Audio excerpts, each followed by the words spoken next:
Man, I've got to see. Can you see me? Look at my legs. Look at my toes. Look at my toes. Can anybody tell me what this thing means? I don't know what it means. I got it from a microwave site.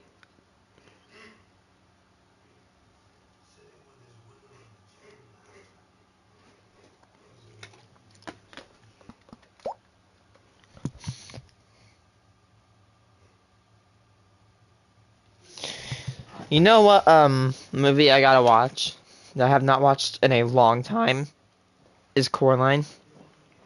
Last time I watched it was probably either this May or last May for the finals. I was watching it when I was studying for the finals, which was pretty fun, by the way. Dude, the scene where the mother transitions into the building, that scene effed me up as a child, man.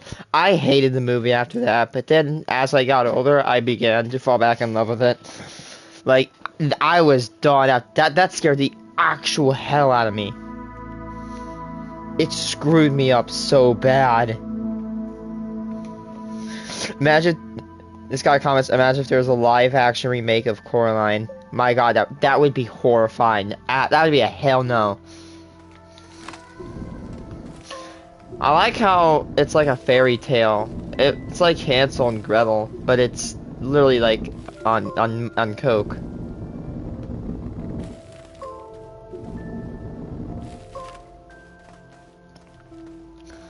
Alright, so last episode.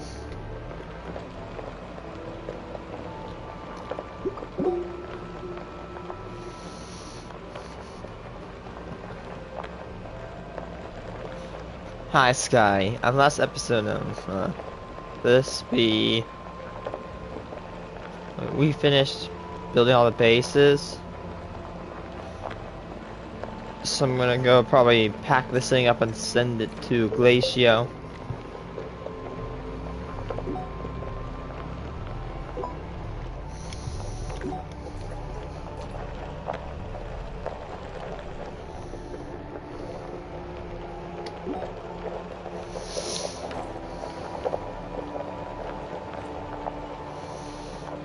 Probably took off.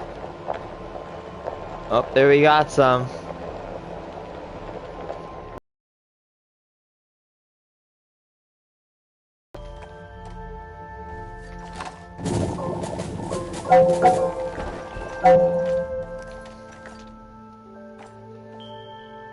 Oh wait, never mind.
Yeah, I think we're right over this hill.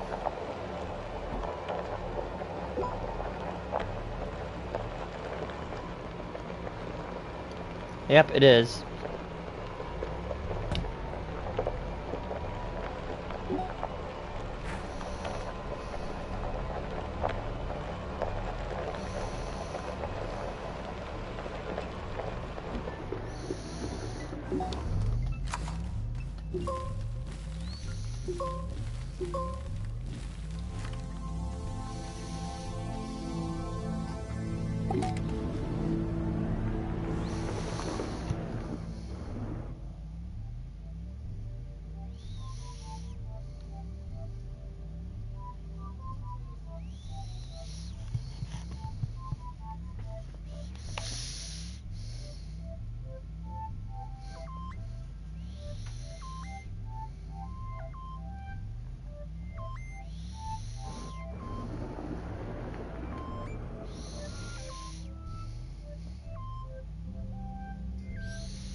The real purpose of the Imperial prison system?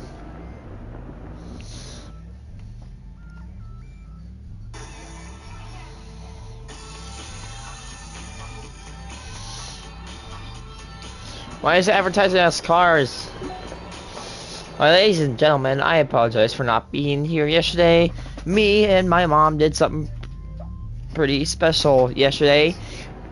After 5 months, we finally acquired our new car. And it's beautiful. It's a 2023 Subaru Outback, and oh, it's beautiful. It is so wonderful. I love it so much. Now she is the second person that has gotten a Crosstrek, not a Crosstrek, but a Subaru product, and is keeping it. Now I'm next.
Show off your NFT collection across 2,000 property. Who cares? If I had an NFT property, who would generally care? If anybody's watching this video, tell me, would you care? I will not be offended if you say no. Because I'd expect you saying no. Who cares? Look. Oh, what the hell? I have no idea what just happened there.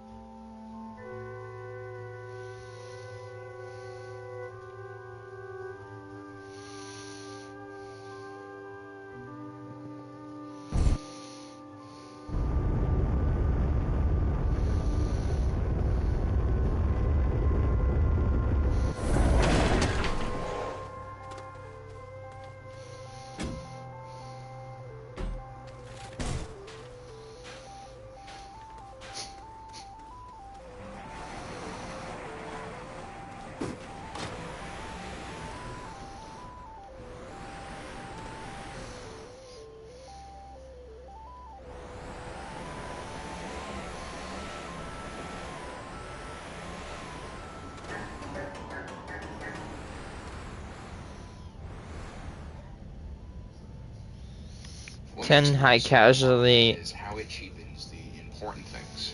It takes a precious life that has been brought into this world by loving mothers, nurtured by entire communities, shaped by entire societies. Aw, my pitbull shepherd.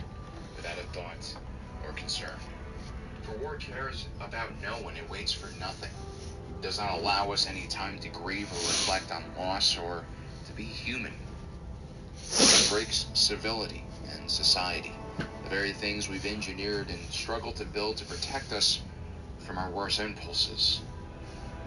War destroys us until we are all alone, fighting for survival with only our most basic instincts guiding us.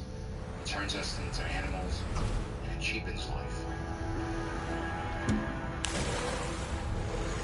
Hello there, friends. Welcome back to another episode of Generation 10. My name is Alan.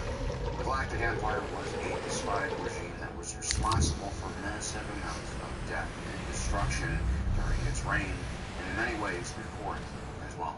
Their leader, Darth Sidious, was responsible for two massive conflicts, the Clone Wars and the Galactic Civil War, both of which created great instability and injustice in the galaxy. It affected every citizen, everyone in one way or another. But the losses that we often talk about center around the heroic Jedi who were gunned down by their own troopers on the eve of the Clone Wars, or the devastating loss of Alderaan, the heart of the old Republic conscience. Can we just get an F in chat for Alderaan? However, we spend far less time reflecting on those who were not given the opportunity to die heroic deaths. We rarely spare a moment for the Imperials, many of whom were caught in the galactic-wide bureaucratic military system out of necessity and not choice. And even then, those caught up in the fervor and zeal of the Empire were oftentimes misled or brainwashed by the Empire's propaganda machine. While there is no excuse for the many crimes committed by the forces of the Empire, the massive loss of life suffered by the Imperial military should be recognized. The Mimban campaign. Like many of the early wars fought by the Galactic Empire, the Mimban campaign was an inherited conflict born out of the Clone Wars. Except in those days, the predecessor to the Imperial military, the Clone Army, fought alongside the Mimbanese against the Separatist aggressors. When the Separatist Council was dissolved in 1981, hostilities ended on the planets, but the Mimbanese celebrations were short and quickly replaced by a new war effort. This time against the newly risen Empire, which sought to exploit Mimban for mineral resources to fuel their new growing army. Ironically, these were the same resources that the Separatists had been fighting them for just months earlier. No one knows how many lives were lost in this long, grueling conflict. By 10 BBY, almost a decade later, the battle was still raging. We even witnessed Han Solo engaging the Mimbanese Liberation Army around this time. He had recently been pressed into service with the 224th Imperial Division.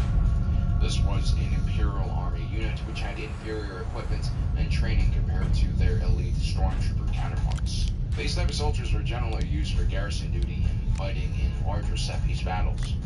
The type of trench warfare that was used during the Mimban campaign was especially costly in manpower.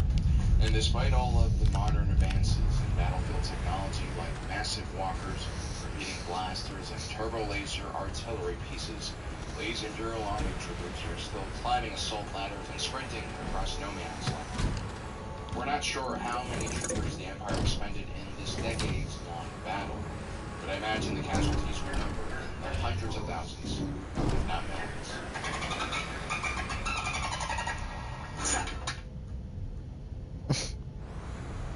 Peaceful state. Full fleet. Wait, are you my plan D? Dancing crew, a trip for two? Now the... I can't find my drill. The liberation of Lothal, as it was called, was Oh. a popular uprising that was instigated by the infamous Spectre Cell, led by Jedi renegades Kanan Jarrus and Ezra Bridger. It was the result of several small skirmishes that overwhelmed the Lothal sector fleet's ability to control the region and protect its valuable mineral production and refining infrastructure. This would lead to the arrival of Admiral Thrawn's 7th Fleet. The Chiss commander was cunning and ruthless and an expert at combating guerrilla warfare tactics used by the rebels. While Thrawn was initially successful in inflicting heavy losses on the rebels, including killing Jedi leader Kanan Jarrus, the pressure his forces placed on the various rebel cells operating in the region unified them for one large push against the Imperial garrison on Lothal. The rebels' plan was to infiltrate the massive Imperial Planetary Occupation Facility, or IPOF, and issue Protocol 13, which would require all Imperial forces on the planet to return to the facility for delicious pancakes. The plan worked, and with all Imperial forces on the planet gathered inside the IPOF, the rebels then launched the massive structure into the upper atmosphere, where they detonated several explosives placed near the reactor core. The explosion was seen and celebrated by thousands of Lothal citizens who had just begun to emerge out of the rubble of buildings, which were destroyed earlier in the battle when Grand Admiral Thrawn's 7th Fleet started bombarding the city. Indiscriminate bombing, they failed to realize that on board that IPOF were tens of thousands of the Academy for Young Imperials. Oh, Many shit. more Imperial lives were lost when a fleet of space whales attacked Thrawn's 7th Fleet and destroyed the entire battle group, which included 6 Star Destroyers with 30 to 40,000 souls on board each vessel, along with its many support vessels and fighters. That was scary. Oh, yeah. It's probably one of the most horrific mass casualty incidents in galactic military history, and it's not because of how many individuals were lost, it's because of who caused these casualties. The initial rebel team that infiltrated the planet was no greater than a single platoon of rebel infantry.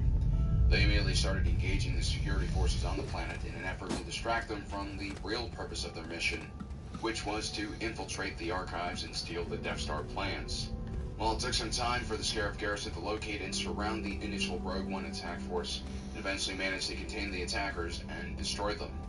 Even when the Rebel Alliance fleet reinforced the Rogue One team on the ground, they only managed to sneak a squad of X-Wings and 1 U-Wing to the surface. The heaviest casualties inflicted by the Rebel fleet during the battle occurred when a flight of Y-Wings from Gold Squadron managed to disable the ISD Persecutor with several ion torpedoes. The ship began listing to its side towards the other ISD in the Sierra. And they got pushed in by that Hammerhead ship. Schooner-class Hammerhead corvette Lightmaker was taken out of reserve by Admiral Raddus and used to ram the disabled Star Destroyer into the Intimidator. The resulting explosion killed all Imperials on board both ships, and then killed several thousands more Imperials stationed on the Scarif Shield Gate. But the largest loss of Imperial life occurs when the DS-1 mobile battle station appeared over the planet. In an effort to stop the rebels from stealing the Death Star plans, Moff Wilhuff Tarkin orders Base Delta Zero for the destruction of the surface of the planet. All it took was a single reactor ignition aimed at the Citadel base's tower, and the entire Imperial facility on the planet, along with the entire Scarif garrison, which numbered close to 450,000, were soon wiped out. This was completely unnecessary because the plans had actually already made it off planet. Yep, Death Star 1. This was awful. Torpedoes down the thermal exhaust port. It was a 1 in a million type of trick shot. It propelled Luke Skywalker to legendary status within the Rebel Alliance, but it made him equally as feared and hated amongst the Imperial military. And that's because on board this 160-kilometer wide starbase was around 2 million souls, including 750,000 passengers. And you see, the Death Star wasn't just a large weapons platform. It was a massive military base that housed all sorts of things, from movie theaters to restaurants, R&R facilities, and much, much more. The station was so large it had its own man-made atmosphere, and had several hospital facilities as well as massive commissaries which could provide every product an Imperial soldier could ever wish for. Those lives were snuffed out in an instant, and this I think as soon as the Death Star 1 was destroyed, the price for metal in the Star Wars universe rose by 66%. But the lives lost in this single moment probably outweighs any other battle during the Galactic Civil War or the Clone Wars. COVID-19, some people get it, and some people can get it bad. And for those who do get it bad, it may be because they have a high risk factor, such as heart disease, diabetes, being overweight, asthma, or... Your mom. During the mid-rim retreat, the battle-hardened rebel infantry known as Twilight Company became trapped on the planet of Solus when their CR-90 Corvette transport was shut down. With no way off the planet, the rebel troopers fortified the Insuyu Tor mineral processing facility that was actually built over one of the many volcanoes that dome the surface of Martian planets. This single company was already at half strength and had lost its commanding officer pretty recently. It was going up against the 97th Stormtrooper Legion, which was made up of around 10,000 soldiers. Solus was a very important world to the Empire, so its defense was paramount. It's featuring Battlefront 1. Star Destroyer had also arrived, but was refraining from shooting on the facility because of its value to the Imperial war effort. Led by the recently promoted Captain Hazram Namir, the soldiers of Twilight Company spread out over the volcano in 3 defensive lines and repelled countless Imperial assaults. Finally, running low on detonators and ammo for heavy weapons, Twilight Company blew up the volcano itself and sent molten lava down onto the advancing Imperial troopers.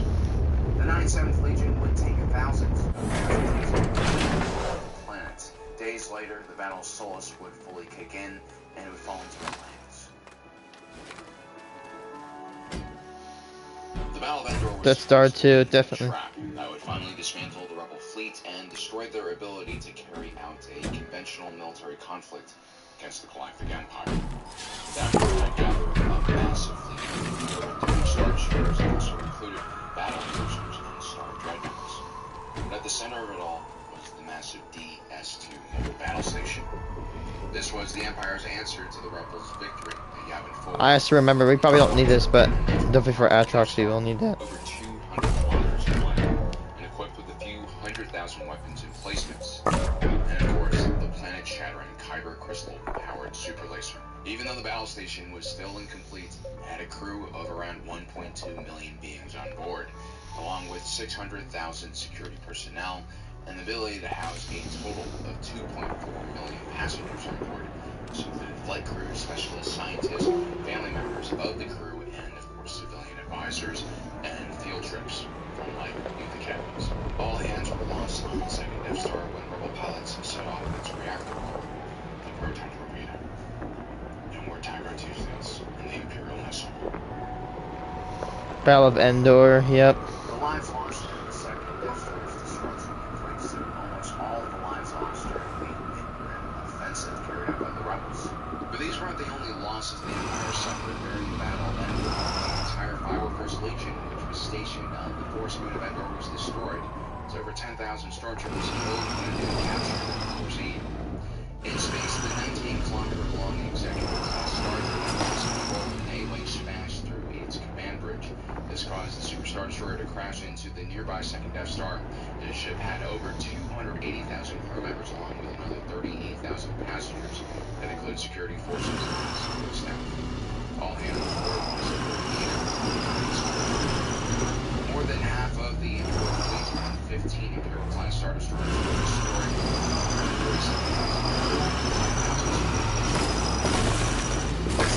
Casualty numbers to well over 1 million troops. This does not include the loss of countless smaller cruisers, frigates, support ships, and fighters as well. The Battle of Endor marked not only the death of the Emperor, but also the beginning of the end for the Empire. In the next year, until the Battle of Jakku, Palpatine's devastating contingency plan would create chaos amongst Imperial forces, and the Rebel Alliance would form into the New Republic and field a conventional military for the first time that would consistently grow in size. Raising of Bardos. Operation Cinder was a key part to Emperor Palpatine's contingency plan. It was basically a scorched earth policy designed to punish both the Empire for its failures and the New Republic for its success. Among the most horrific moments of Operation Cinder was the destruction. Widely held as an equivalent to the systems of Bardos to the Empire, slightly fighting against the surface of the planet was covered in bases along the planet's population is unknown, thought to be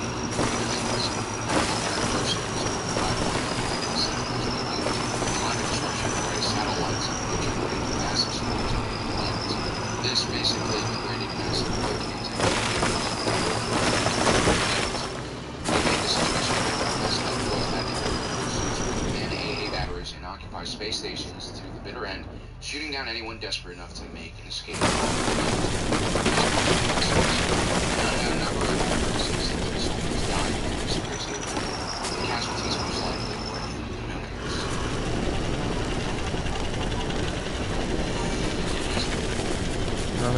Every time you feed your pet milk, you help feed a shelter pet, which helps make them healthy, happy, and Fluffy. more adaptable, changing their life forever. They can change yours. Science is that. Airwick scented oils are infused with natural essential oils. Your home with holiday spirit all season long. There's me.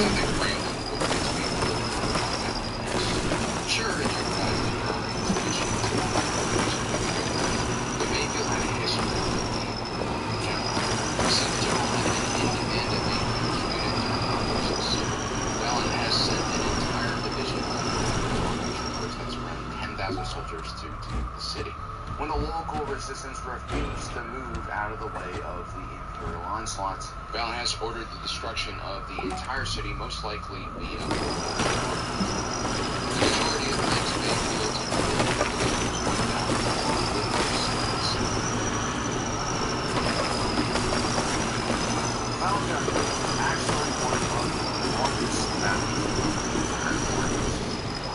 This is one of the few battles in which the New Republic won. By this point, the New Republic was no longer ragtag fighters, this ship was specifically designed as a Star Destroyer. The Empire had 3 entire battle groups on the boat, led by an executive class Star Dreadnought and dozens of Star Destroyers. This represented the largest system in the galaxy, which was the numbers the New Republic was telling them in this battle in space and also the number of crashes. But the Empire was in disarray. Their command chain had been severed along with their logistical supports. The splendors of war and morale was at an all-time low. Up to That was perfect. I didn't even. That was a guess. It was supposed to be the battle that. Wonder what happened in the real world. You don't know. World War I was supposed to be the war to end all wars. Let's see. World War II, Vietnam, the Korean War. Oh, and that's just American wars too. That's not mentioning all the African civil wars. And, you know what I mean. Artifacts in the core of the planet, which he hoped would take out everything. This was an extremely chaotic battle with massive loss. The footing was set and crash. On several occasions, Imperial Navy ships would just ram straight into the One-Star class battleship unit uses its tracker beam to hold down the Imperial command ship Ravager, which took out entire squadrons of AT-ATs around and killed thousands of Ravager. Battletech was Palpatine's last great masterpiece during the Galactic Empire period. It was a completely pointless war. The Galactic Empire victory was ready for them. Millions of New Republic and Imperial soldiers and pilots and crew died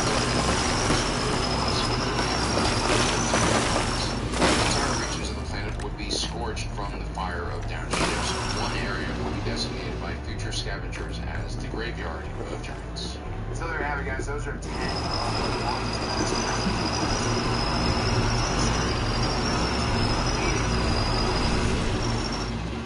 Well, guys, I hope you enjoyed today's episode. Don't forget to subscribe and hit that notification button down below so you don't miss out on the rest of our content. As usual, my name is Alan, reminding you that my allegiance is to the Republic, to democracy. 13 unique Hello, lightsaber designs. welcome back to another episode of Generation Money. What's it called? In my opinion, what is the most powerful lightsaber design? I'd probably have to answer maybe Count Dooku's. As much as I really want to answer a Grand Inquisitor or Inquisitor lightsaber, the only reason I don't say that is because they are not made out of like Beskar or something. They should have been made out of Beskar off the get-go. If they are, let's see. There's one, the Fifth Brother's lightsaber, the Grand Inquisitor's lightsaber, the Eighth Brother's lightsaber were all destroyed by a lightsaber. I'm not gonna say Reva's lightsaber was destroyed by a lightsaber. It was snapped in half.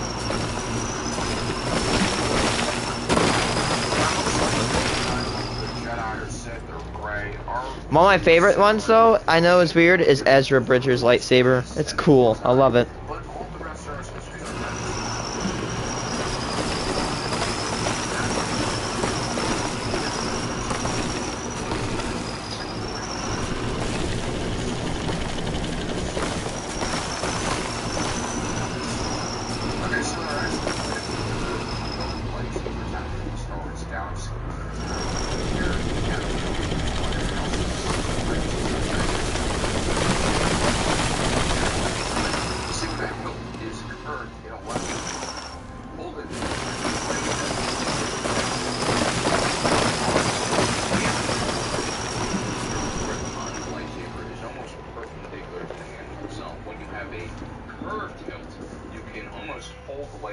Perpendicular to your arm, which allows for more precision. This is perfect for specific lightsaber styles, especially a style like the Astroneer, which relies on efficient and precise areas of counterattacks and thrusts. It's no surprise that And the curve is.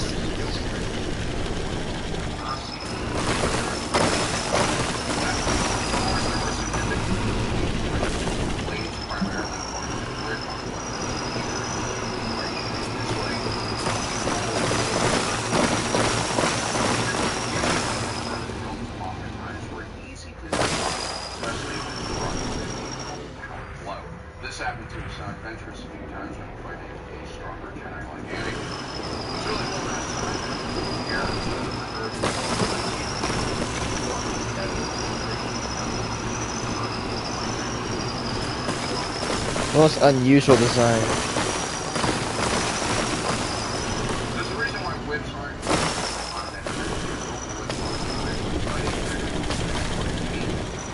stationary target.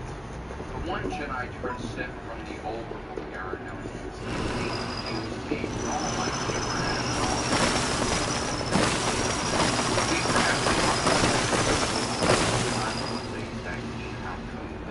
that were flexible. These blades had less cutting power than your normal type of lightsabers, but they were extremely hard to defend against. Now, if you're the range, speed, and to be lightweight. The Jedi were more common forms of lightsaber combat used by the Sith. Now, these forbidden forms usually relied on a lot of force power. So the lightsaber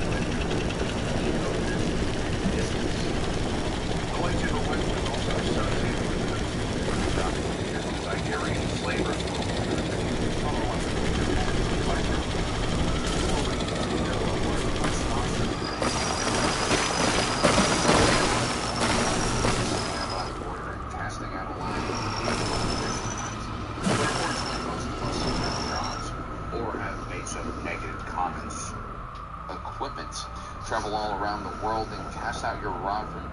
I actually have a fishing game called Bait and on my Quest 2.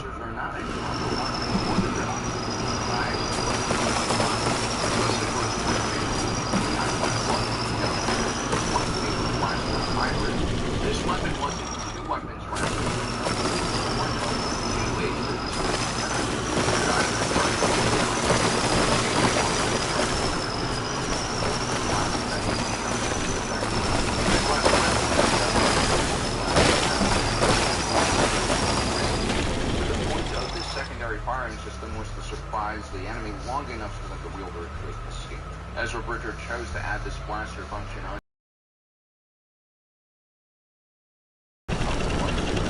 Ezra Bridger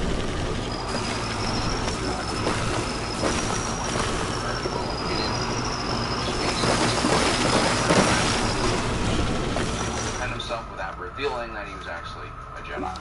And even if a stormtrooper were to take a closer look at Ezra's lightsaber, they might just confuse it for a staple gun or some other type of tool.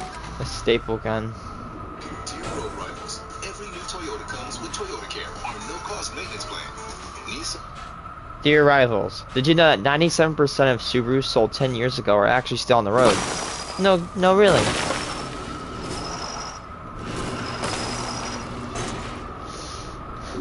There's a wind turbine. What's it called? There's a a vertical turbine blade. See? There's two types of wind turbines usually. There's vertical turbines and then there's normal turbines. Normal turbines have 3 blades. Vertical turbines have like 1 wide blade, and they look more like the medium wind turbines from this game.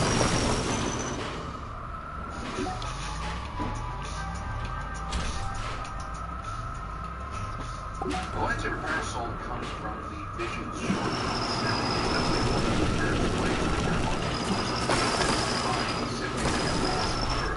This unique blade was made up of 2 parts. First, Yo, that is cool. which is basically just a blade, and then you have the parasol auxiliary attachment, which, when connected to the lightsaber, The Inquisitor's lightsaber, but possibly even better. That thing's on crack. the kyber crystal and spread it out to various emitters. When this contraption was spun, it created a shield of plasma that could stop most incoming projectiles. It was, however, a very clumsy and awkwardly shaped. That is so cool.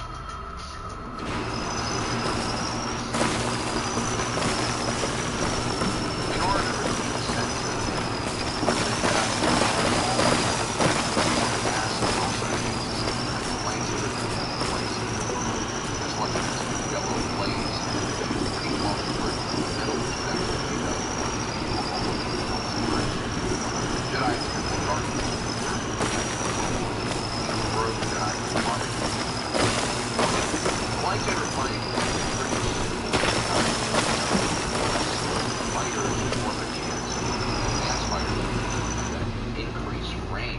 Since Jedi Temple Guards typically operated in larger groups, they could use these spikes to create a skirmish line and control larger groups.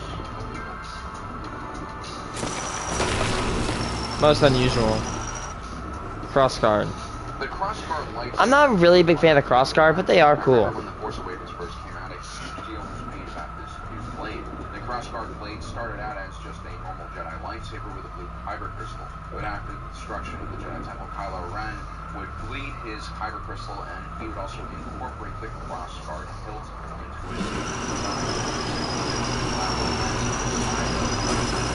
his It is cool though.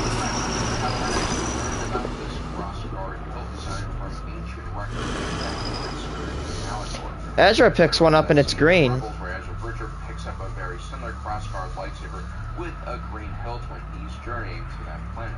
Kylo Ren's specific design also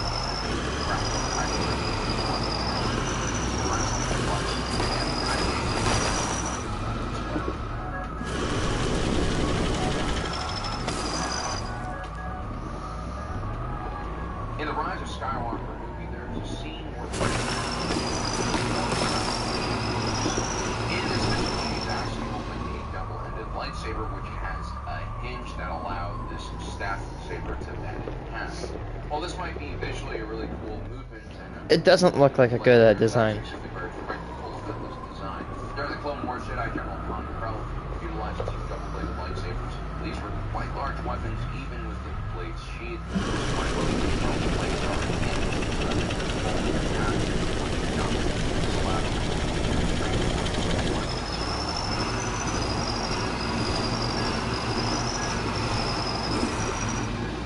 Okay, so our next lightsaber.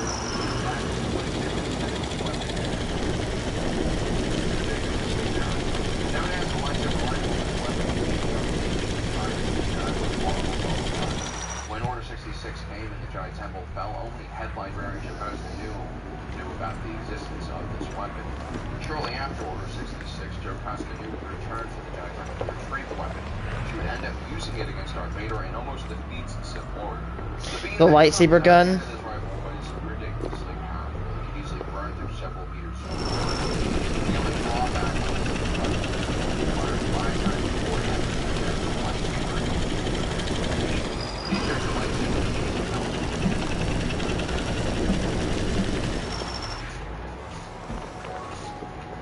Lightsaber lances.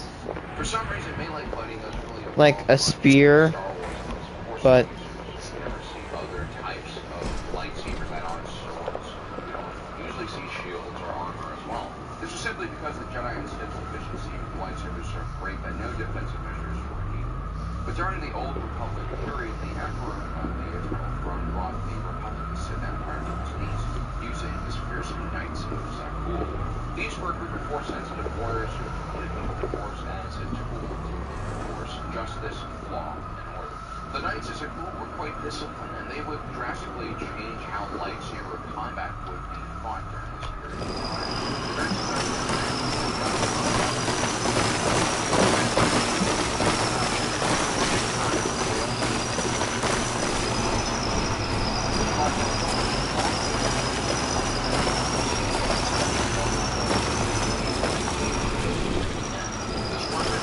yeah, like that.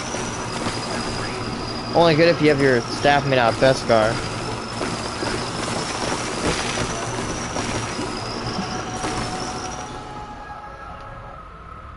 Grammarly makes communication at work one click simpler.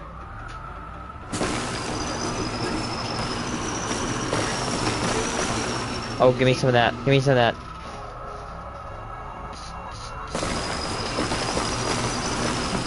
They said that long ago, Mustafar was a beautiful garden planet. Back then, a royal family known as the Korvax lived on the planet. When Lord Dorwin Korvax passed away, his wife, Lady Korvax, attempted to resurrect him.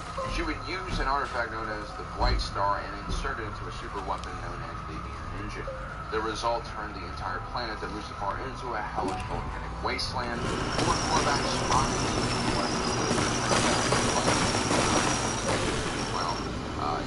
living. Years later, when Darth Vader takes Mustafar and establishes his base on Darth Vader, a descendant of Lady Korvax, Lord Korvax,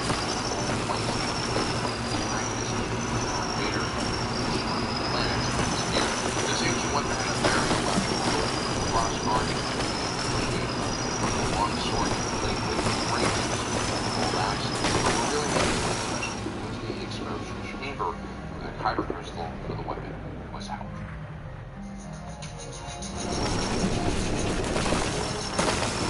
Dark saber. Probably one of my favorite lightsabers. The only problem I have with it is it's square. The hilt is.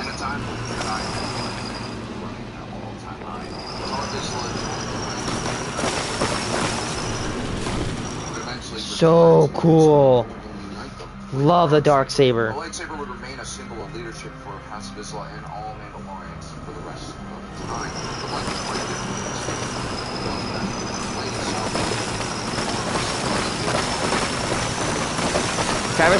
Kyber crystal, I think, was white, wasn't it?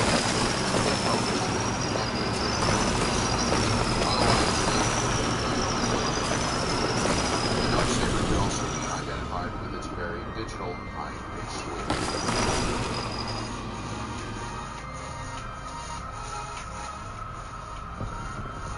Not all lightsabers are made of the same size.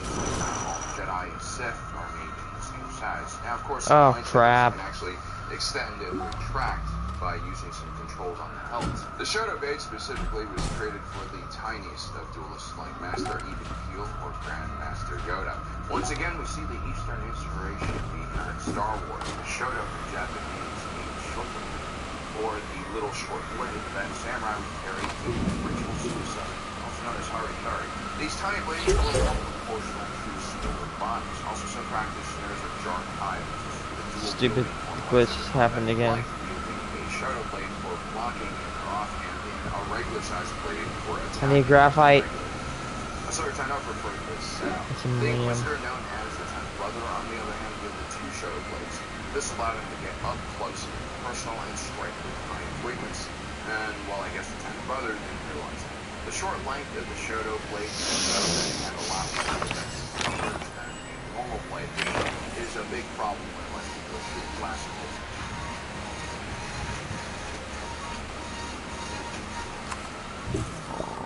Not too Lastly, much. we have the Inquisitor's blade. We actually did an entire video recently about how poorly designed this blade is. This lightsaber had a massive handguard, which was made out of non-lightsaber resistant material. I will admit, I love this lightsaber blade, and I'm definitely gonna admit, it was kind of shit, okay? Now, I know it's kind of weird, but I love the way that you can just fly like a helicopter. It is unique, you know? I mean, hey, I have my own opinion. But honestly, here's the thing is, if I were them, I would have, I've said this so many times before, I would have made the damn blade out of Beskar. Because if you don't, that's asking just to get sliced up. I mean, Canon Jarrus, let me show you how strong it is. Whoosh! And it just destroys. Not only was it awkward, it also got in the way of the fighter's natural movements.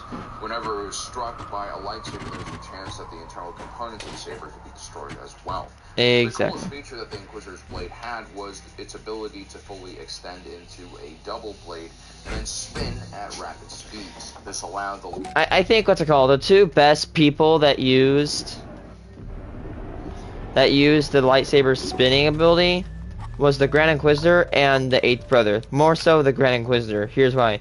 The Grand Inquisitor used his spinning blade to intimidate, and he used it when he used it when he was spinning, and then right before he hit his target, he stopped it and then did that.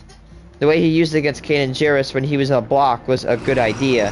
However, the worst person, of course, the worst Inquisitor in my opinion, was Fifth Brother. He was a bumbling idiot. He did not. There are so many times you can see him. He just stands there and lets the Seventh Sister do all of his work. There's one scene where the Seventh Sister is spinning her saber and blocking all those shots Zeb is shooting at her. And when she closes it, then Fifth Brother actually force pushes him back onto the ground. And then as Seventh Sister is fighting just a few seconds later, he just walks there. He just takes his sweet time. And on the battle of, on Malachor, Fifth Brother can be seen just limping in the background like an idiot. He's just sitting there while the Eighth Brother and Seventh Sister are just fighting and trying to defend themselves. Like, complete dick. He's useless. Skilled Inquisitors for the flank of the blast. So, at the same time, this is spinning so they're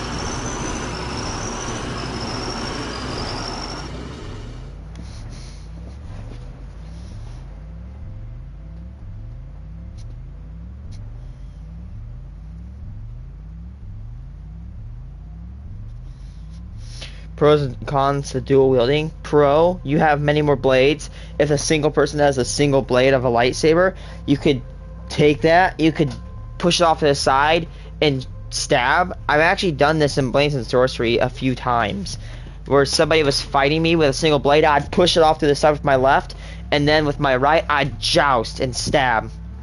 It is worked, but dual bladed against dual bladed, it's an even fight, and it comes down to skill. Why Star Wars fans hate these 10 characters? Oh yes. What is my most hated hated character. Probably that one lady with the pink hair in Star Wars. The Star Wars. I'm sorry. I'm just gonna call it Episode 8. I know I'm a Star Wars nerd, and I can't even remember the really much of the third trilogy. I mean, you can't really blame me because it wasn't the best trilogy in the world. Thank God Star Wars ended there. Hi friends, welcome back to another episode of Generation Tech. My name is Alan. Only a person who truly loves a franchise can develop such malice for certain aspects of that franchise. And when it comes to Star Wars, some fans really hate certain characters. So I thought it'd be interesting to create a list of characters that Star Wars fans hate. Anakin as a child. Dude, I feel bad. The poor kid was bullied in school. Surprisingly honest. One list even had Lumpy on it. You know, Chewbacca's illegitimate love child. And that kind of just replaces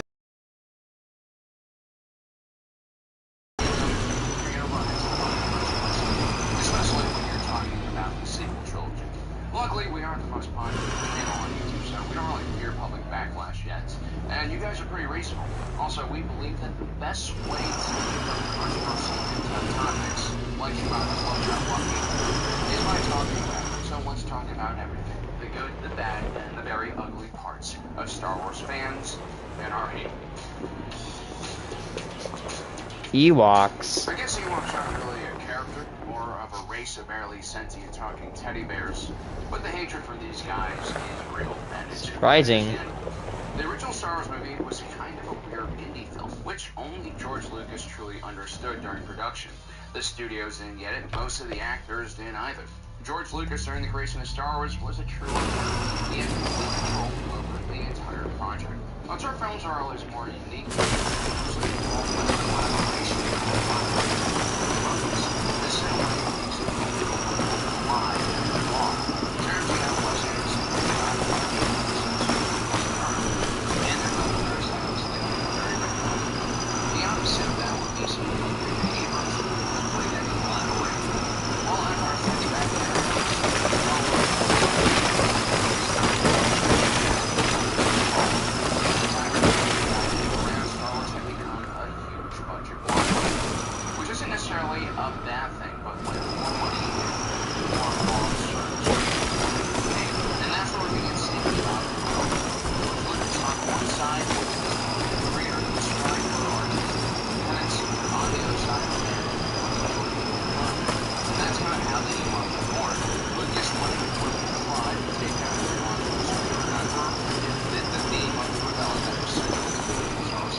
because of medical issues, and would later on be critical of. But more importantly, originally the Ewoks were actually supposed to be Wookiees, and Endor was supposed to be the homeworld of Kashyyyk.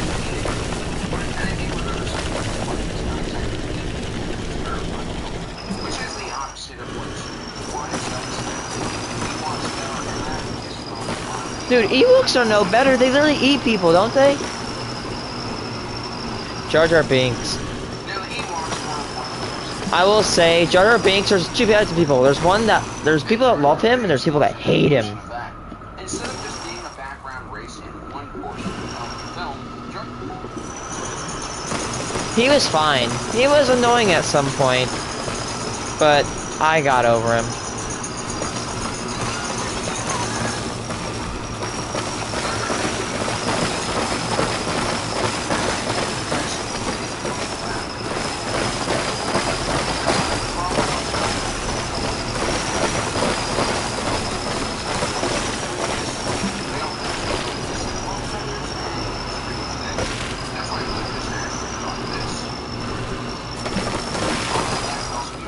What he said? Yes, they oftentimes don't really listen well to others and do strange things. That's why Lucas actually thought this. Jar Jar's The key to all Although this. that could also be a reference to the fact that Jar Jar Binks is a Sith Lord and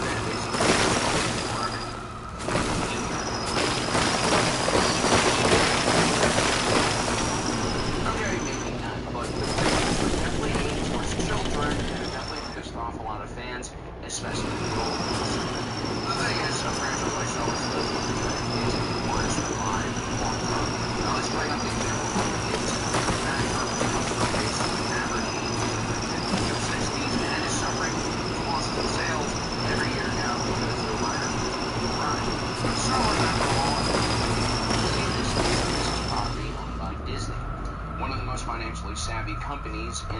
history of man. They understand if they cater on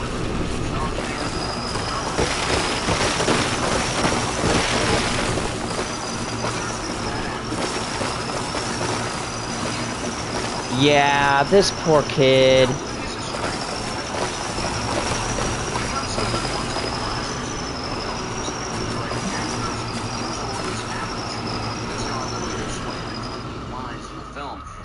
I mean, he's a kid, man. When not directed at children, was focused on sometimes people wear that actors are actors, and they're not really responsible for the character they portray, especially if they're a child. Jake Lloyd was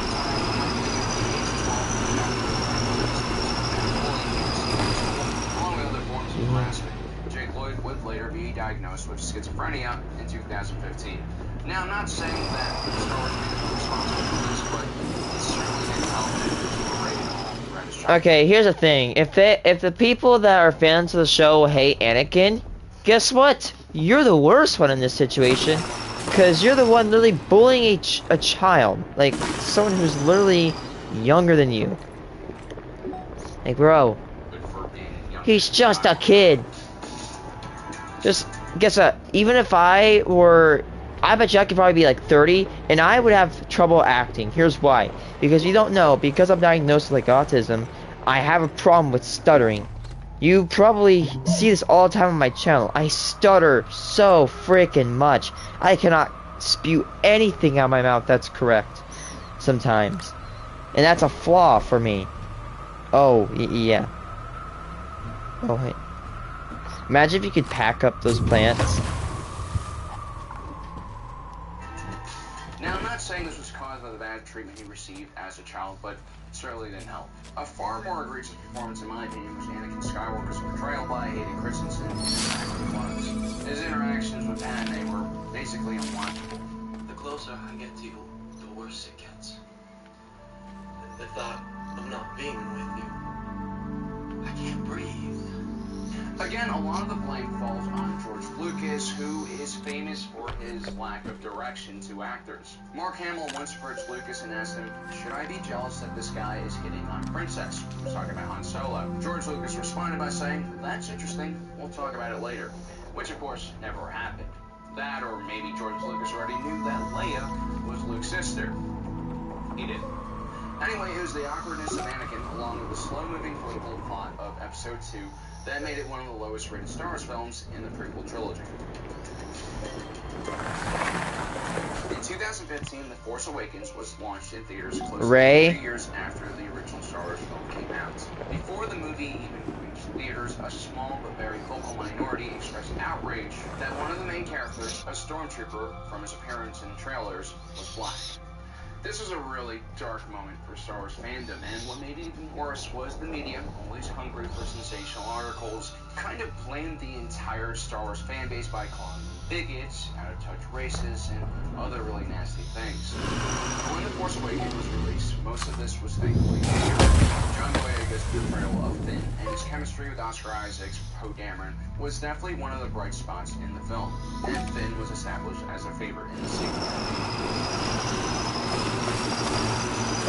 Now, Finn would be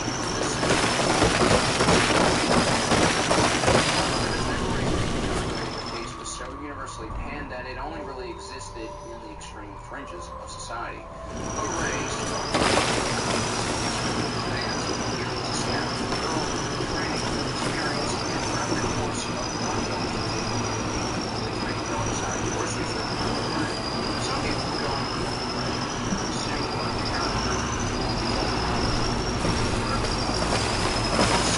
I see where this is coming from, because one thing, please take what I'm about to say with serious grain of salt, okay?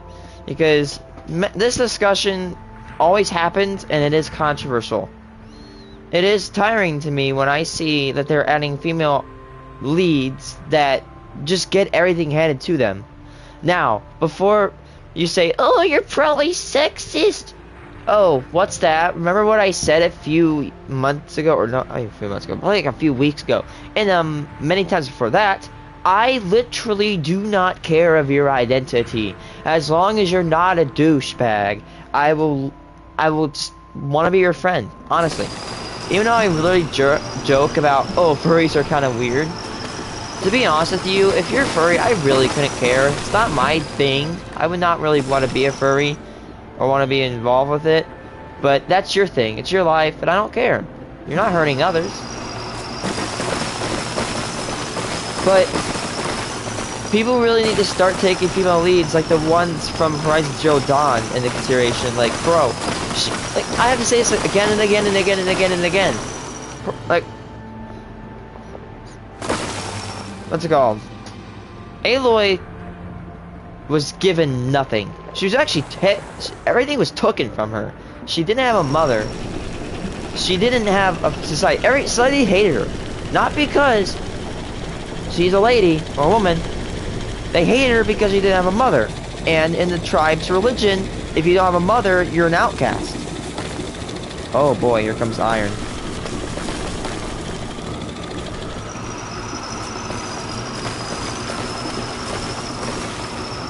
But like, it's so tiring to see these characters, they don't even earn their respect, and they just get given them because they're girls.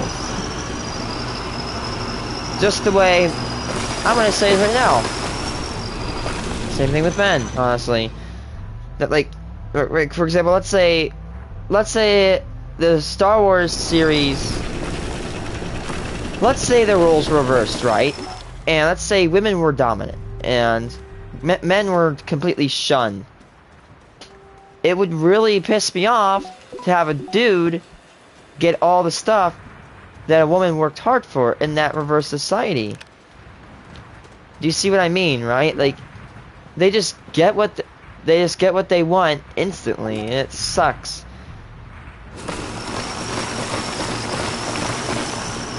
And I'm not against women, I'm for them. Because honestly, society doesn't need diversion. It needs everybody to be included together. That way, we can all achieve what we want. You know, together we can destroy bigotry, destroy hunger, cure cancer, you know, all that stuff. You've heard the gist. We all need to be united together. We're all in this together. We're a species. All races, all colors, all orientations, all identities. We're all in this. I'm sorry if I seem like cheesy. That does seem cheesy. I'm sorry for that. But honestly, that's my honest opinion. Pointed out that she wasn't all that different from Luke. Even the garment. Maybe I will say it. Like, she went from a scrapyard to a junk cell, from a junk seller to a Jedi. She has a little bit of some stuff earned. Like, she's better than other female protagonists, in my opinion, of movies. Because she literally lived like the modern day equivalent of paycheck to paycheck. You know what I mean? But I don't like how she instantly destroys a Sith Lord in one go. It took Luke 3 episodes and years of training to defeat Darth Vader. But I'm assuming Kylo Ren has trained for years. Is not as skilled as Darth Vader, but probably, like, you know, really skilled, you know what I mean? And, yeah, I'm just... That adorned her, the lack of parents, the sand, all reminded us of Luke. Red's basically then other astronaut facts and feminism, a part of the narrative. Yes. Then you had more fans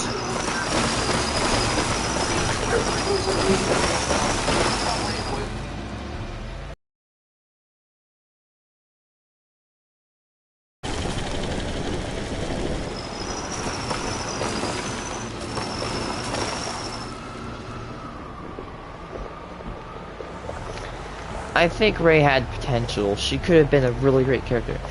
But wait, what's that? Oh yeah, right! Woo! How did Star Wars fail at this? Star Wars already had an awesome female lead. Princess being Leia! Or, Ahsoka Tano! They had Ahsoka Tano and they nailed her! She literally was like... What?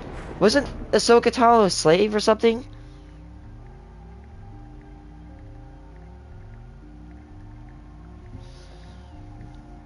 After wasn't she like a slave or something, or she was really poor?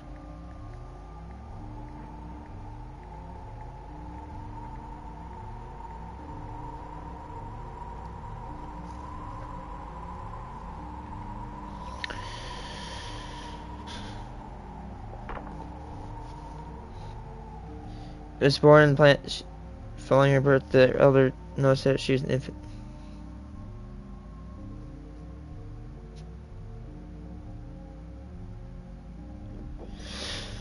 Ahsoka Tano literally almost came from nothing.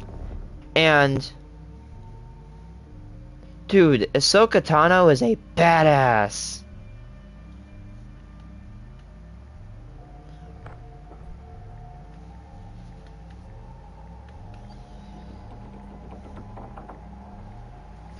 Like, honestly, she wasn't... They didn't write her as a powerful character because she was a girl. She was written as a powerful character because she was literally trained by Anakin. Ooh, he was trained by a dude that is super... Yeah, he was. And honestly...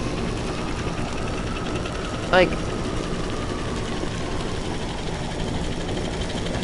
I'm just... The new iPhone 14 Pro. You gotta understand, even my mom, when she saw, like, She-Hulk, she said it was the stupidest shit ever. She said it was so dumb. She's my mom. She's a girl. She hates She-Hulk. So how about you realize something? I only saw like a 30-minute video of somebody going off on how garbage the political run for female protagonists in Hollywood are. And she brought up some amazing points.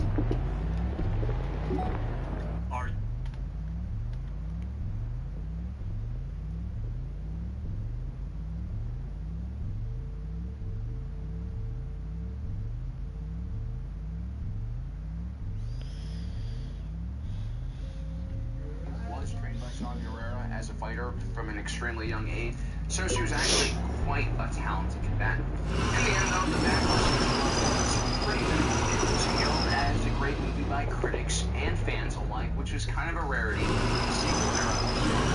If Junior so did have one weakness, being the leading character, she had to be more developed and charming.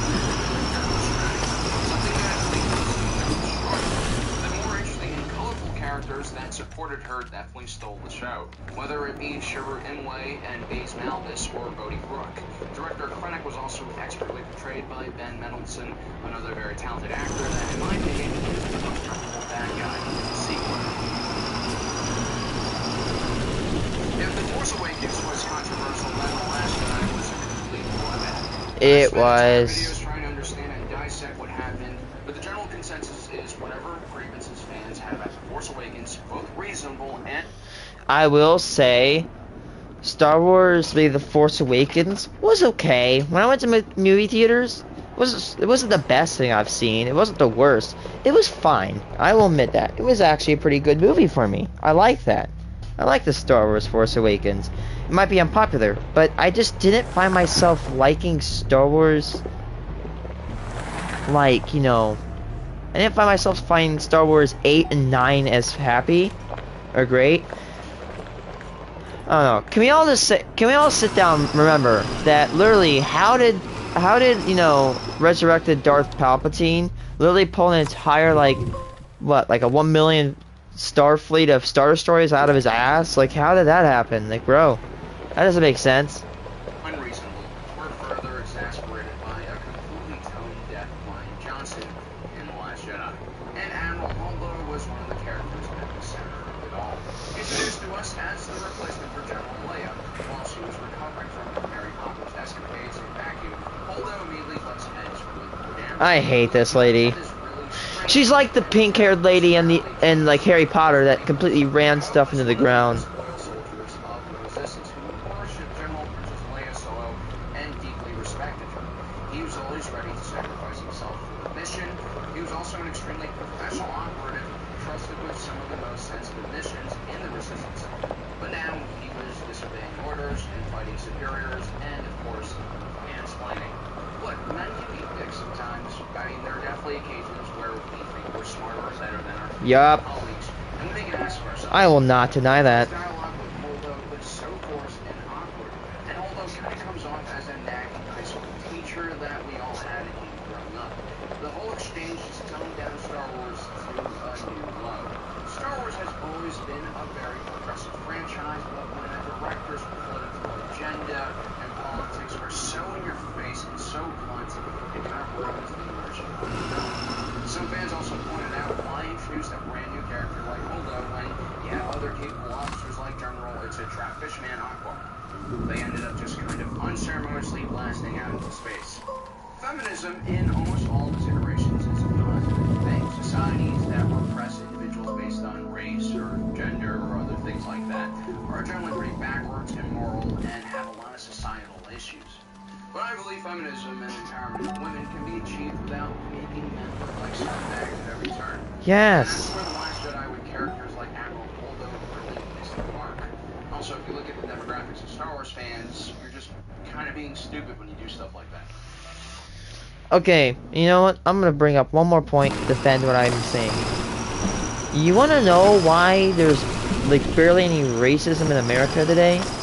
I'm gonna tell you this right now. It's because when Martin Luther King did his movement, he didn't say, "Oh, F all those white people, you know, they can just go in the trash, bro. They don't matter. Those stupid white people." No, he said that black people should not be viewed as superior to the white race. He said that they should be both viewed equally. There should not be any selective treatments. He wanted people to have equal treatments, because that is literally what the Constitution of the United States said, that all men are created equal. Now note, this is created when, you know, men thought they were all superior to women and all that, so that's why they said men. But all men, women, and anybody, all people are created equal. And he further emphasized that. And in my opinion, his movement was an extreme success.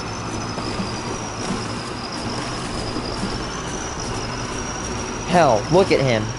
He literally caused the 1965 Voters Act, which is an extremely good act that changed the country for the better. Or Lincoln. Lincoln literally didn't say, "Oh, white people are all garbage." He said, "You know what? Let's free these people." And look at that! He added the freaking amendment. These two people showed that we shouldn't have the demographic point towards a certain, or like, we should have society favor one group. We should actually include everyone.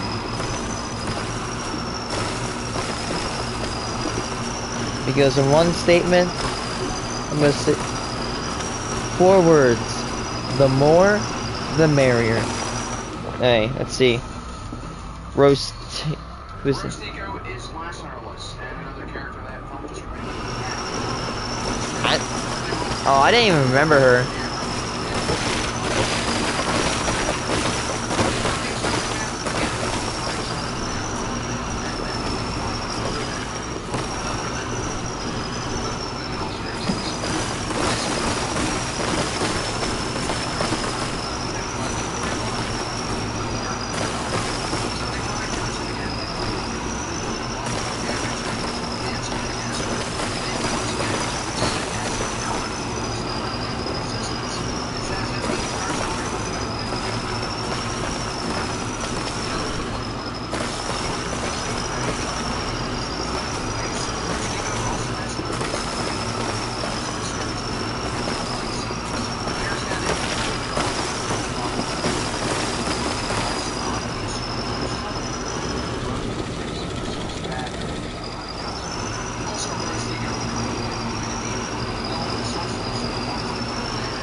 messages, forcing her to retreat from Instagram.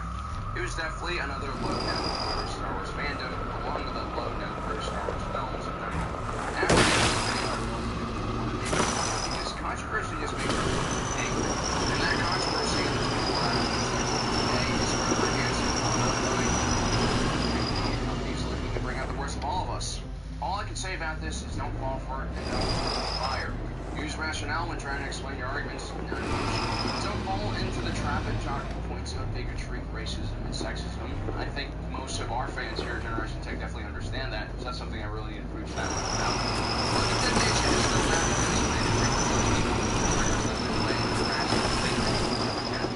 so guys, those are my reasons why I think these characters have been hated. Let me know in the comment section below what you think. Also, don't forget to subscribe, hit that notification button so you don't miss out on the rest of our awesome content. As usual, thank you for joining us today. If you're watching this, you are Generation Tech.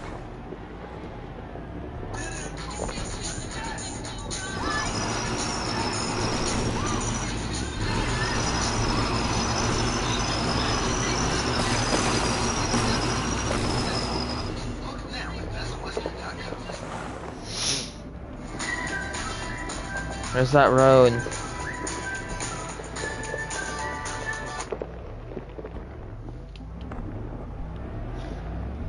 Honestly, what's it called?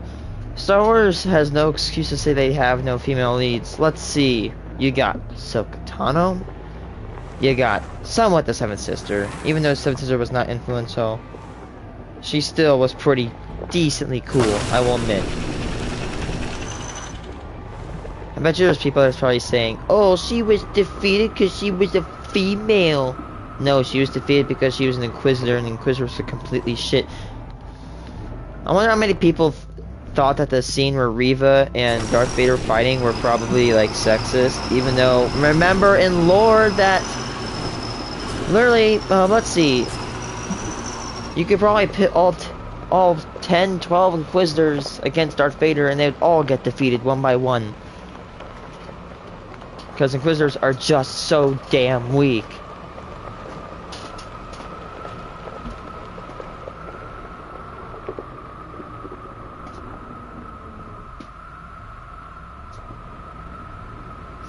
I want some biology stuff.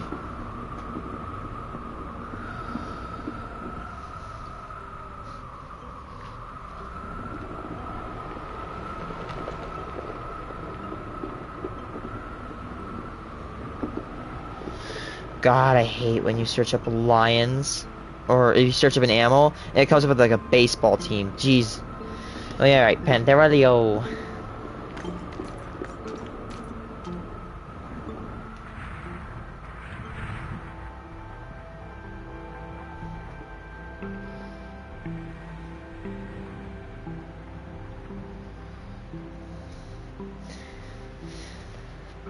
Let's search up Battle of Kruger.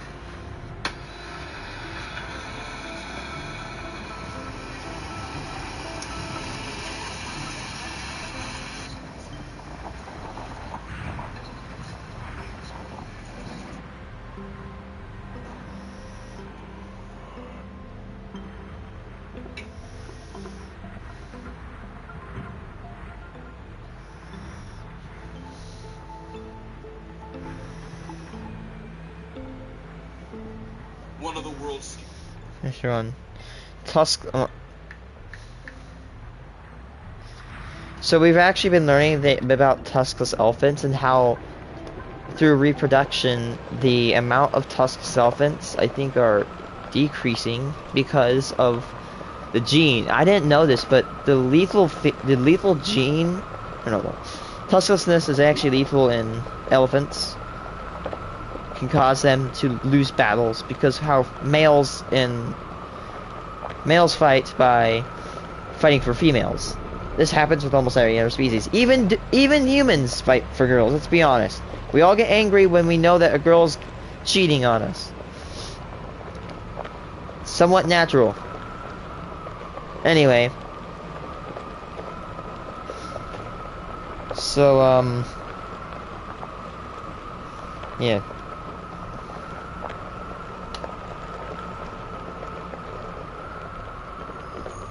Oh, yep, this is the video I was watching in biology. Ding. Yay, I got it. I got it.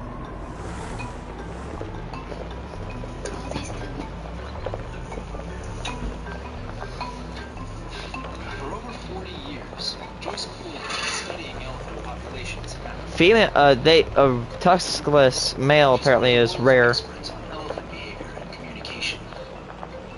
Her work has taken her to Gorongosa National Park in Mozambique. We're studying Working with Gorongosa. scientists.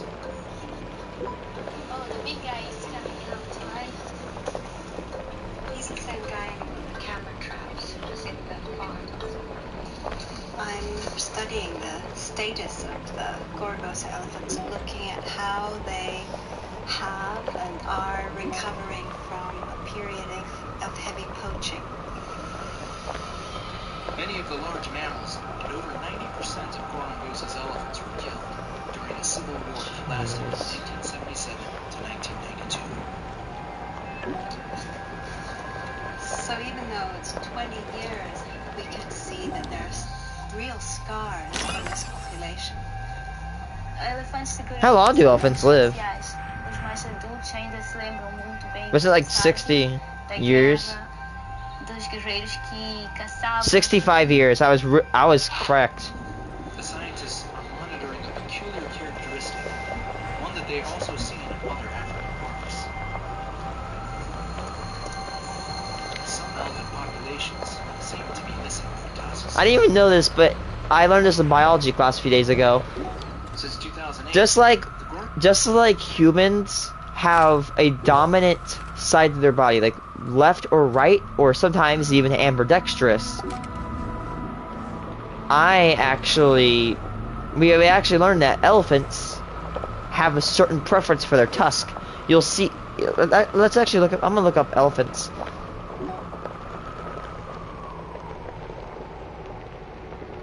I want to see if I could see it. Like if I look at their living face, like you see this one. Oh wait, that one has no tusks on it. It's almost completely tuskless. Like this one. This one is a right. Excuse me.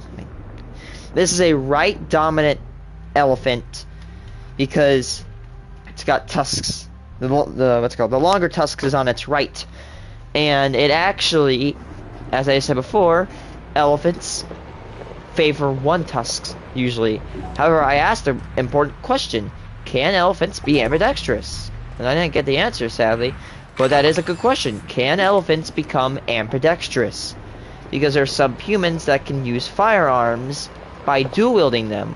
Or there's some people that can use a gun left-handed. I'm slightly ambidextrous. I'm not fully ambidextrous. If I could probably use a gun left-handed, but it's not my ideal It's a thing. restoration project is for protecting wildlife in the park and monitoring their recovery. The elephant population is slowly growing back to a healthy size. Eu acho que elefantes jogam um papel muito importante no ecossistema. As suas decisões na escolha do habitat, como usar o habitat, se é para alimentação ou se é para refúgio, tudo isso altera de uma maneira muito grande o ecossistema.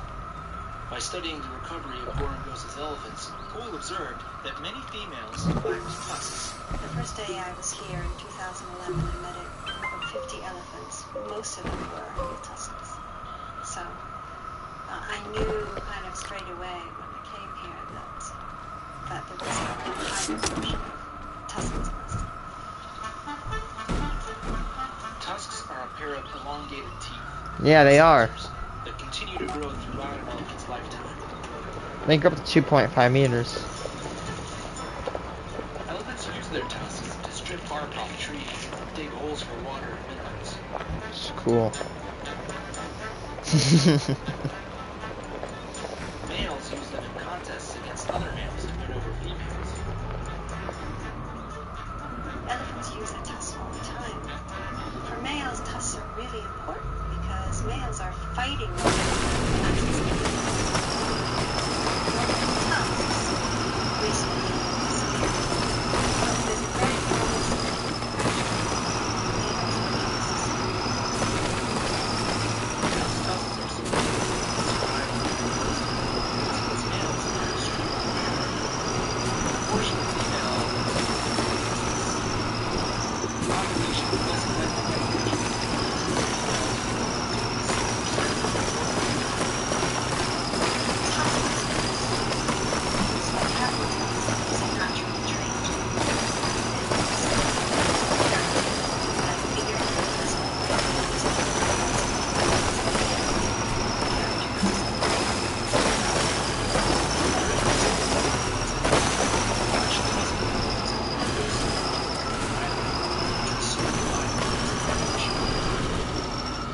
Oh. The tuskless female elephants survive. Here in Gorongosa, the older age class. Because if you don't have any tusks, what's the whole point of killing an elephant? Adults, during the war, when it's Ah.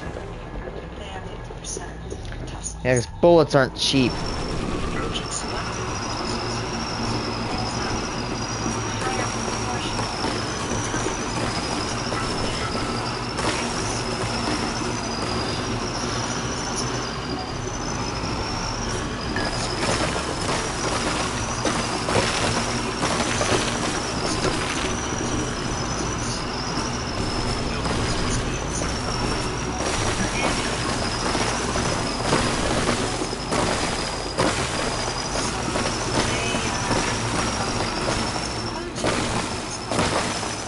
But they would be a consequence of maybe being more tuskless mothers. Pool has observed large tuskless populations all around. Some of them like the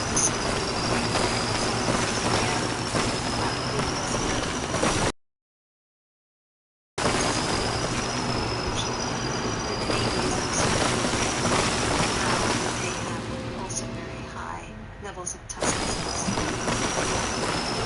In this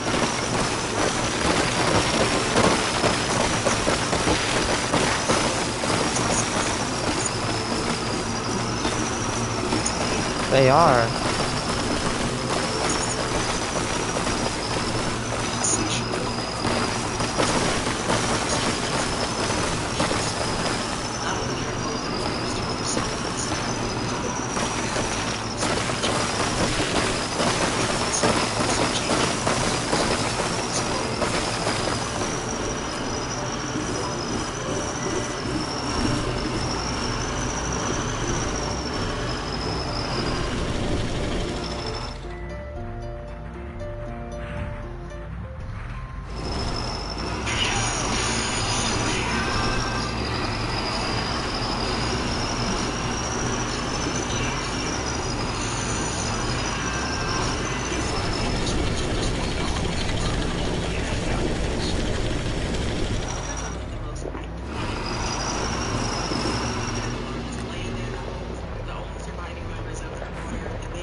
they're a lot like human babies actually. Oh.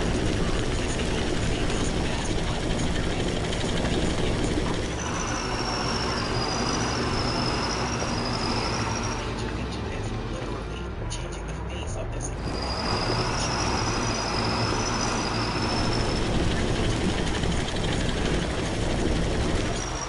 African continent. Today, it's less than 500,000. During the 1500s, an estimated 26 million elephants. 26 million. Today, it's less than 500,000.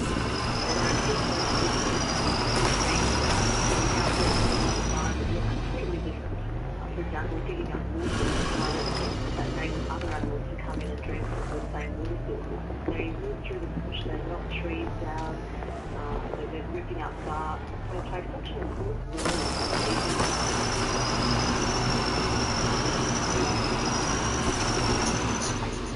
So in 1989, an international agreement made the illegal. But in the past several years, poaching has returned to high levels. This chart shows the percentage of African elephant mounts lost by poaching since 2003. Their ivory tusks are basically just large teeth, but for centuries they've been used in artworks, ornaments, jewelry, even piano keys. Yeah, Ivory's tickle value the has been ivories. compared to diamonds. It's a status symbol, and the rise of China's middle class has pushed up the demand for ivory there, where it sells for around $1,100 per kilogram.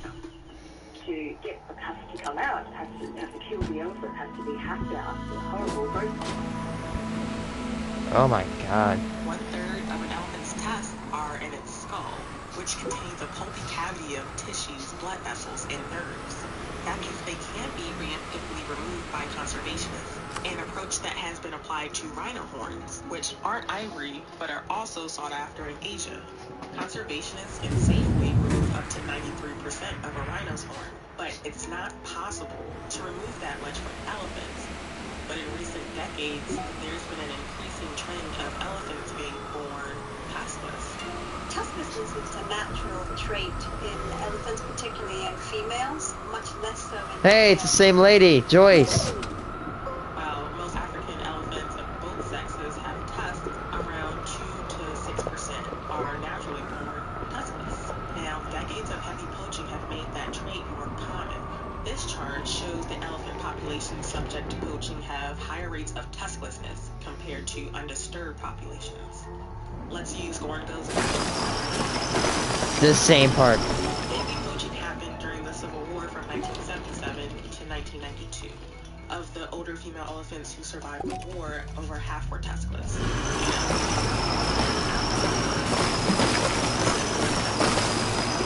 As tuskless elephants were less likely to be poachers, but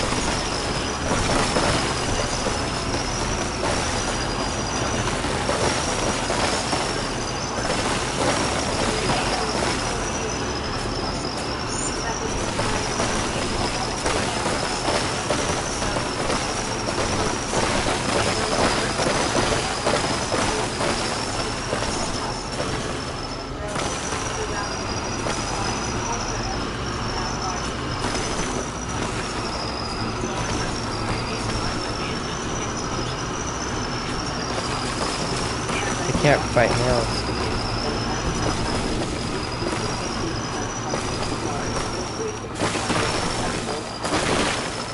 extensively foraging, self-defense to protect their young, they're vulnerable to predators and lions and that Oh. in battle. Having a set of tusks is very important. tusklessness is a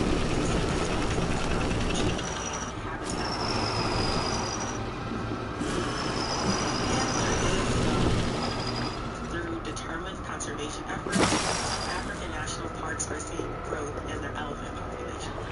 And China has announced that by the end of 2017, they will end domestic sales of non-processed elephants.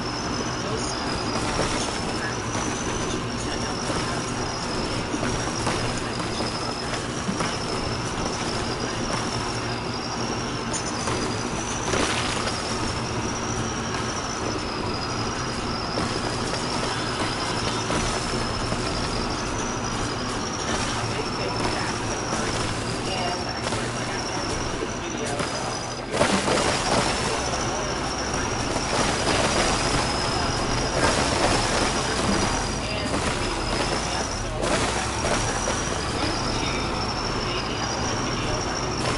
Oh my god, babies. Oh, I hate that so much. I don't. That road was a failure. I'm going back home. I need to.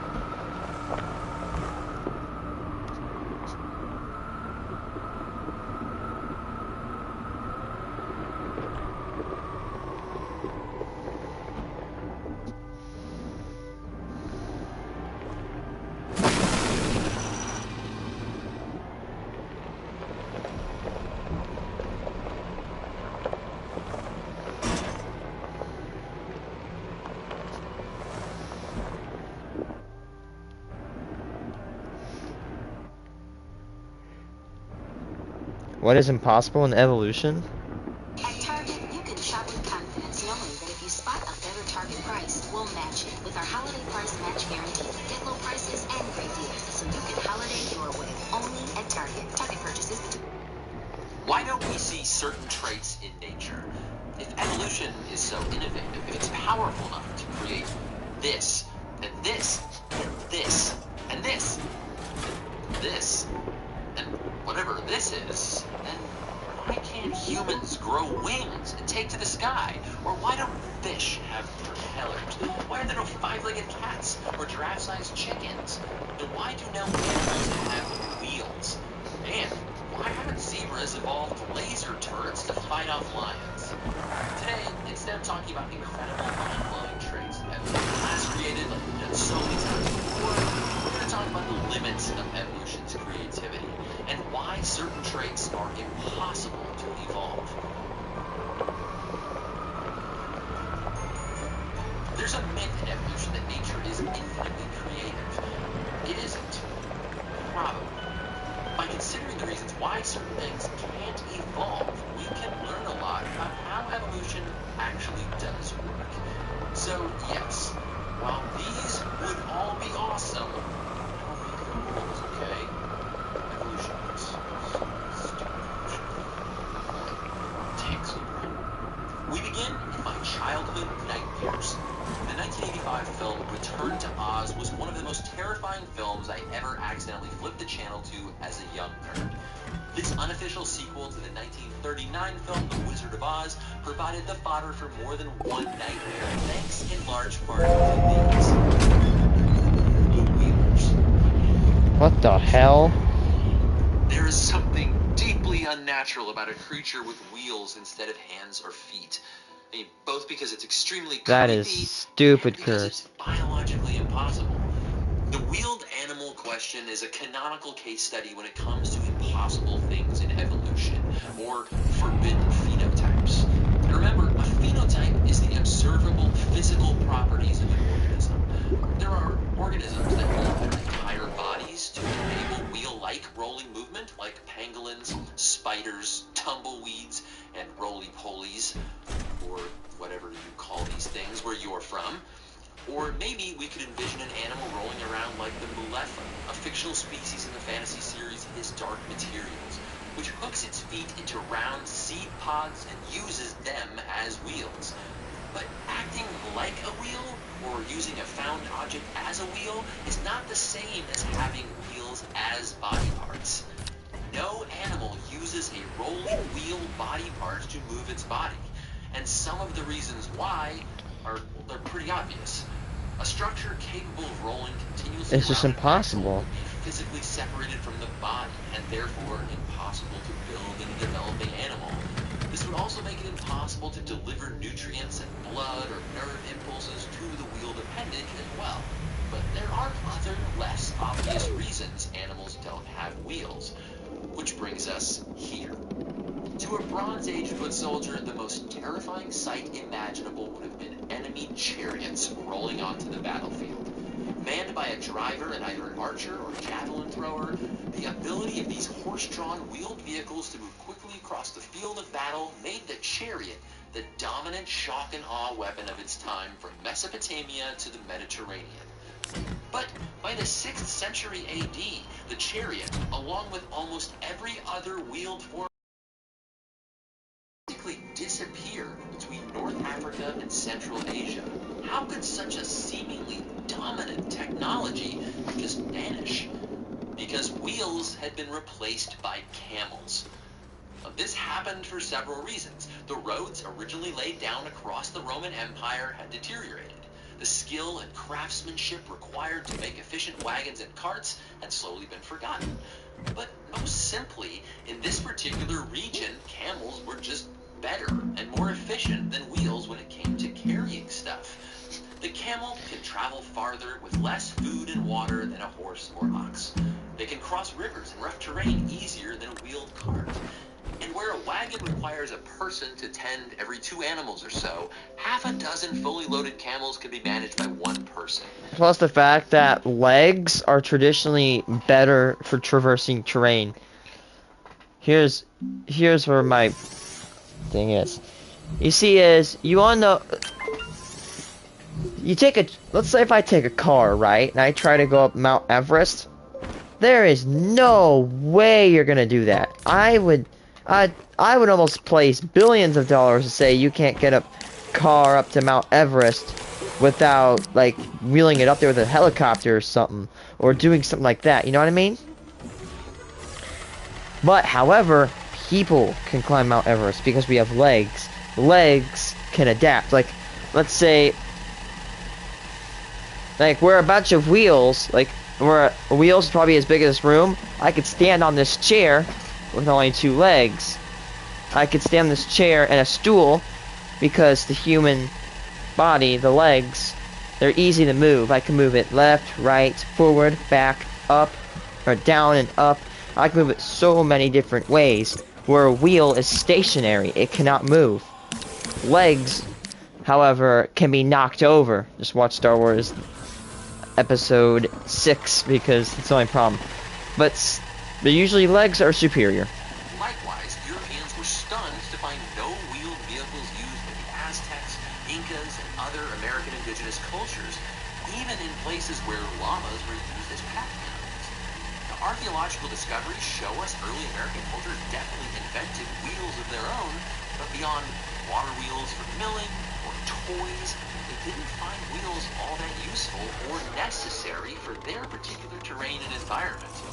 And this is how chariots and camels and creepy Wizard of Oz sequels relate to evolution. Biological or cultural adaptations depend on the environment in which they arise. The best solution to a problem depends on the problem. Now, while propellers and spinning blades are an optimal way to move human-made craft through the water, the fins of fish are actually more efficient at providing propulsion in most cases. They are. So there's no fish with propellers. And Because making a motor or make a machine that would wave a fin back and forth in water would draw way too much energy, and it would not generate enough torque. Like, for example, the amount of diesel you'd have to pump into a system to generate that much energy to do that. That would not be ideal. It's more simpler and it's better. Like, for example, energy per movement, there's efficiency, and there'd probably be more efficiency with a propeller we haven't been able to match and a machine. aquatic creativity. We don't have boats powered by big tail fins. Likewise, the wheel as a technology isn't intrinsically better or more advanced than other ways of moving. The wheel only dominated in certain environments, under Flat certain conditions. environments. And even if animals were capable of growing wheels as body parts, in most environments and terrains, they would probably work worse than feet or hooves. Exactly. Which brings us to a different kind of terrain altogether, the fitness landscape. Now, One warm Saturday in September, John dug a deal. now, score that represents a trait's ability to survive and reproduce. The wings of birds, bats, and even pterosaurs are all modified structures of the arm, hand, and fingers. They're an example of convergent evolution, where organisms that aren't that closely related evolve similar features or phenotypes. You have to go back pretty far to find the common ancestor between these winged creatures, but the wings of birds, bats, and pterosaurs are all descended from an arm that is built essentially the same as yours or mine. One bone up here, two bones here, lots of little bones here, and long bones here. So, theoretically, humans could evolve wings, right? Actually, no. When a trait evolves, every stage of its evolution pretty much has to provide an advantage, or at least not be harmful. Even if the final trait, like humans flying with wings, would be super cool and give us lots of new advantages, you have to be able to get from this to wings in a way that every step is beneficial. You can't evolve anything that reduces your fitness. A fitness landscape is a way to look at a lot of different variations and how they score versus one another. Each square represents a variation of genetic possibility. The closer the squares, the more similar two variations are. The further the squares, the more different they are. The fitness of each genetic possibility is represented by its height on the landscape. Here's the problem. You can only ever move uphill toward higher fitness. There may be a highest peak with the best trait on your landscape, but you can't ever get there because you have to travel into a valley first. Evolution is walking around this landscape blind. It doesn't plan or have foresight, so organisms often get stuck on top of these little hills called local optima. They're as good as they can be without getting worse. The human eye is a Like electric cars, they're as good as they almost can be right now. if the Without optic getting nerve worse. of the eye's blood vessels ran behind the eye instead of right through it, we wouldn't have a blind spot in our vision. This is how octopus eyes are built, and it is a much better way to make an eye. But we can't jump all the way to that higher fitness point, or travel Because to the valley they're- where we make our eyes Because you would worse. reduce fitness. Likewise, if we wanted to have wings like birds, each stage of our evolution a benefit. When the first birds were evolving from raptor-like dinosaurs, they already had feathers for attracting mates, so they could use them to glide like flying squirrels. That's a fitness advantage. And each tweak and variation would help them glide farther. More fitness improvements, all the way up to powered flight at the top of a fitness hill. Now for humans, variations in our hands and arms that gave us a small amount of gliding ability wouldn't really improve our fitness right away. But having dumb wing hands would have a lot of costs when it came to things like using tools. So even if being able to truly fly would be a huge improvement overall, those intermediate steps, they can't evolve if they mean moving down the fitness hill. And this is why zebras don't have laser turrets. I mean, zebras would clearly benefit from evolving defensive laser weapons to keep lions away. But they can't, because the intermediate steps of evolution have to be helpful or at least not harmful. A laser turret or machine gun or bazooka is only useful when it's complete. The intermediate functionless laser organ would just be hogging vital nutrients, and that's a fitness loss. And sure, projectile weapons have evolved in other animals, like archerfish that hunt by spitting water, or antlions that use sand as a projectile weapon. But if you're prey, running away might just work well enough. So you're stuck at a local optimum without laser turrets. Of course, I'm not willing to give up my dream of flying squirrels. Maybe there's another way humans could grow wings. I mean, why can't we just grow a new set of limbs? You can imagine this strategy working for some bugs or millipedes. Entire body segments could be duplicated thanks to mutations in genes controlling how the body develops. And poof, you got a new pair of legs and your 48 other pairs. But mutations in a class of body patterning genes called Hodge genes have been linked to misshapen feet, hands, skulls, and extra fingers and toes. In very rare cases, humans are even born with extra limbs, like this baby who was born with 3 arms. But almost all these duplicated limbs are just not function functional. because the new limb also needs bones and joints and its own muscles and nerves. Each of those duplications would require countless other mutations in other genes. That's beyond unlikely. Evolving wheels instead of feet, or finding a fish with a propeller, or modifying our hands into wings like a bat is difficult enough to be impossible. But at the end of the day, there also has to be a need to evolve. You don't just get something because it's cool.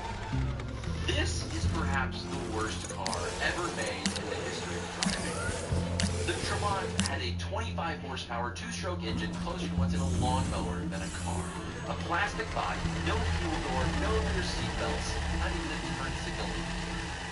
Although their design changed little from the late 1950s through 1990 when production ceased, more than 3 million were sold. That's because this was one of the only automobiles available in communist East Germany.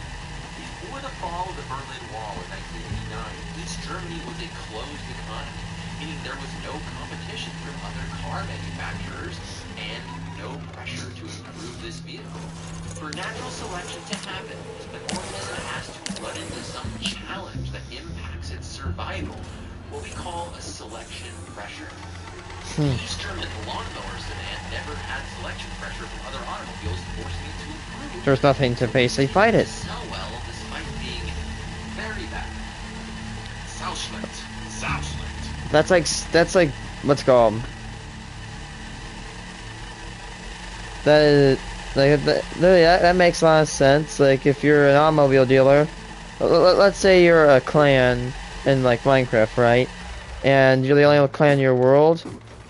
You're not gonna improve that much because there's no other people to compete with you. There's no competition. No need to improve. Until humans experience a selection pressure for gliding, we won't start to evolve adaptations that lead towards flight. And sometimes selection pressures can be so sudden or different that there is no adaptation for evolution to even act on.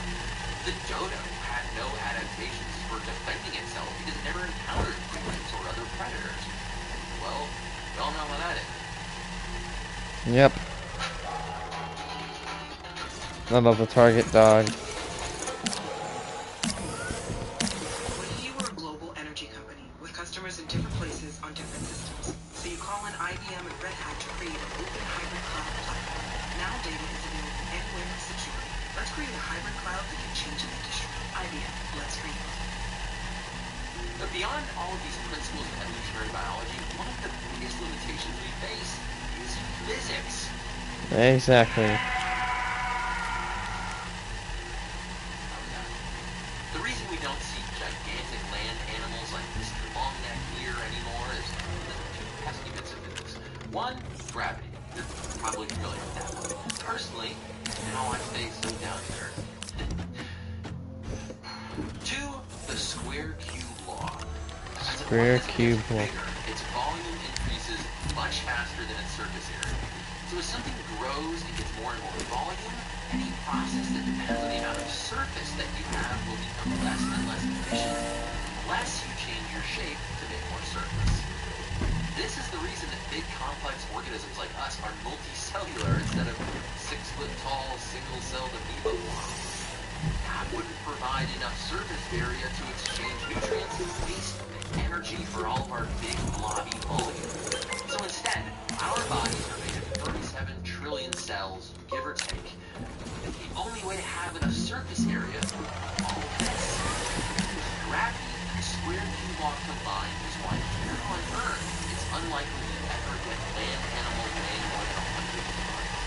It's also the reason if you're ever given a choice of fighting one horse-sized duck or 100 duck-sized horses, you always pick the fight versus horse-sized duck because duck legs would snap like toothpicks under that weight.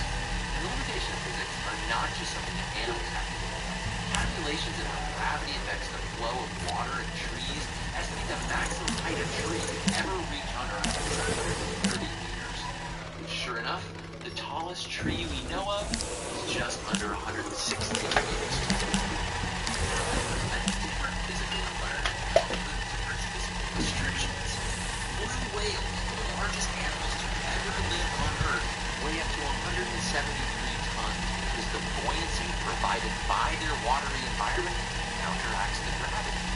Therefore, on different planets with lower gravity or different atmospheric composition, we might be able to see bigger animals.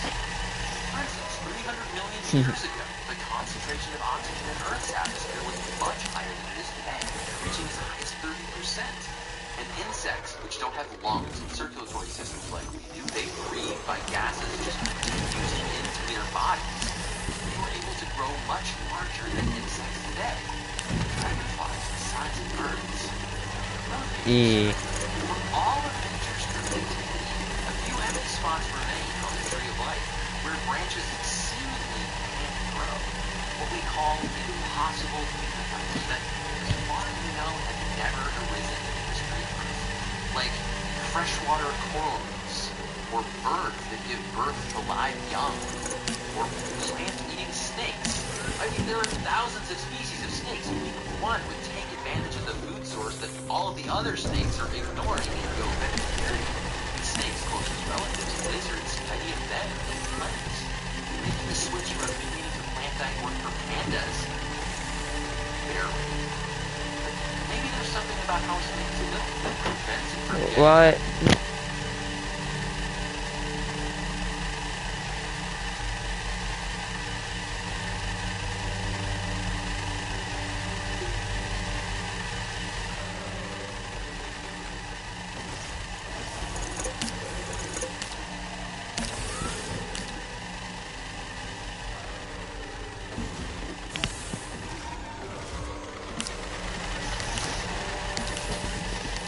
Energy from plants. Of course, we also just don't know. For a long time, it was believed that all spiders were carnivorous. We found one that eats plants. It's difficult to say things are totally impossible. Given more time, evolution may well produce some of the things we talked about. Imagine if alien evolutionary biologists studied life on Earth 450 million years ago. Flowering plants, flying insects, animals able to walk and breathe on land. These may have seemed like impossible phenotypes back then, but all of them happened. So while there are limits to what evolution can do with single lineages, like humans growing wings or animals with wheels, we don't really know where the boundaries of evolution are as a whole. Like, what about animals with an odd number of limbs? I mean 3 limbs like Simone's super cute dog Scraps. A 3-legged dog is just a 4-legged animal that lost a limb due to an accident or medical issue. No kidding. Or a 5-limbed animal like a starfish. Radial symmetry removed many limitations that can prevent limbs. I know that. A 3-limbed animal like a dolphin. Think about it. How many legs does a dolphin or whale have? Their fins have 2 lobes, and their prehistoric ancestors, they walked on all 4s. For all intents and purposes, couldn't we consider a dolphin an animal that evolved to move with 3 limbs? Does that mean that kangaroos and their powerful tails, or monkeys with prehensile tails, are functionally speaking 5-limbed animals? Or snakes 1-limbed animals? In these cases, although they're rare, there was an evolutionary path that allowed an odd number of limbs or limb-like appendages to arise from other ancestors. It's a pretty remarkable leap. For all the rules and impossibilities that we've talked about, human evolution has been able to mold and create. Pretty impressive. But instead of looking at what nature hasn't built, maybe we should marvel at all it has been. Stay curious. We're still not going to grow wings, though. Sorry. There is one way that you can help our show continue to evolve. You know, get wings or... Elephants are one of the most... Elephants.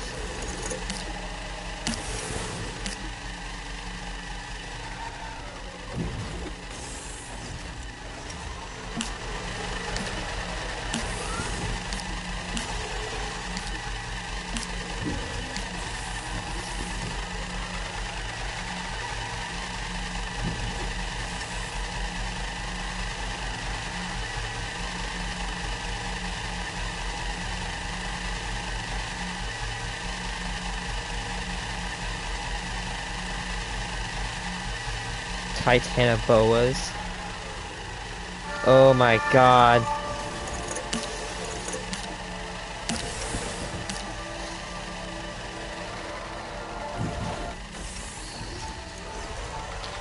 Dude, these things are scary. Even for me that don't. I'm okay with snakes, and even these things are scary. This is a pretty incredible experience.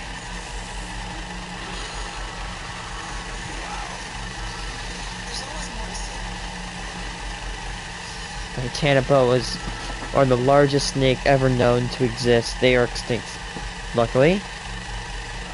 And they grew to over 40 meters, could swallow a person whole, and now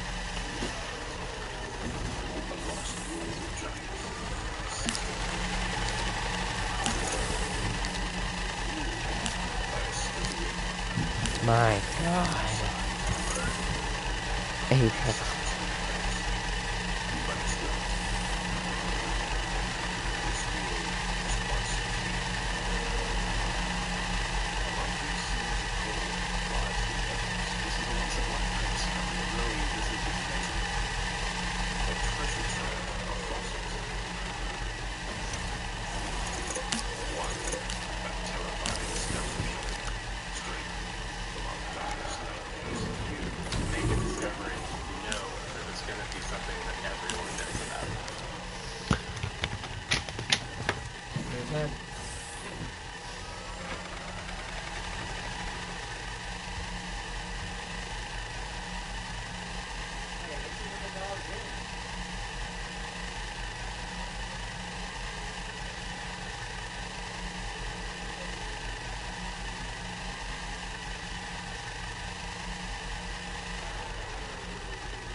freezes, that's why.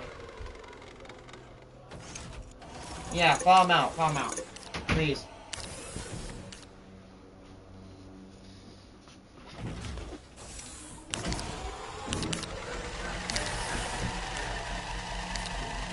It's the biggest of its kind ever to live. We're absolutely ecstatic how we were getting This mighty predator dominated and disappeared. Now, science is bringing it back. Wow. This is titanic bone.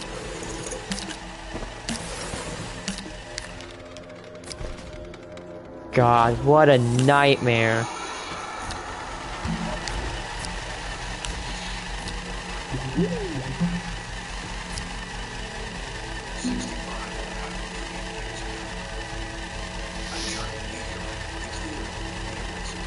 Yep, near Mexico, northern Mexico.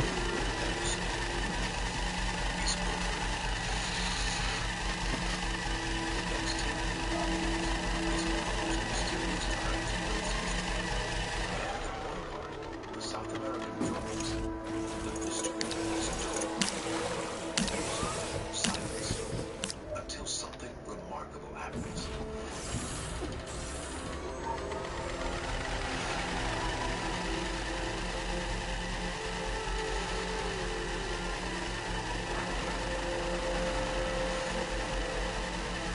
This is Cerro.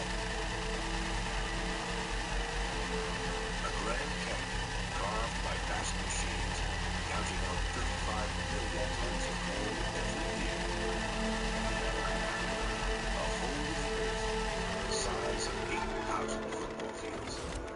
Sheesh. This mine is not just spitting out coal, it's also an accidental time machine. Every layer is a slice of Earth's history. In December 2002, a sharp-eyed Colombian geologist, Fabiano Herrera, spotted something completely unexpected in the mine. A fossilized leaf. It was the first tiny step in an unparalleled scientific quest. Over the coming decade, it would reveal a vanished world and a lost time. Herrera showed the fossilized leaf to an expert traced over the planks. This back to the lab and I realized the amazing opportunity and potential that this mine has. Carlos Herrera eventually got permission for a team of scientists to dig in Cerro. The results were extraordinary. The single leaf fossil was only the first clue to the lost world that emerged after the dinosaurs. They found the very first bean plants. And fossils show Interesting. an explosion of plant families like the banana, the palm, the avocado, and even chocolate. It all added up to a huge and stunning discovery. 60 years, this massive bowl of coal contained the first tropical rainforest.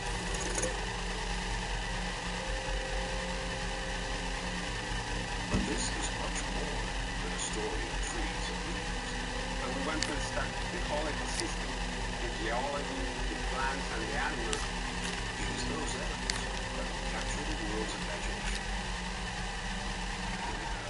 In 2004, John Block, an expert in fossil vertebrates, traveled from the University of Oregon to Cerro for the first time. The most exciting observation was that these were bones from the tropics of South America at 10 million years following the extinction of the dinosaurs. Why that was so exciting is that we have no record whatsoever of vertebrates on land during that time frame. We have no idea what was here. Cerro was becoming a laboratory for investigating the lost tropical world. In 2005, Carlos Herrera joined the Smithsonian Tropical Research Institute. He was able to guarantee his future long-term John Block and his colleagues begin their search.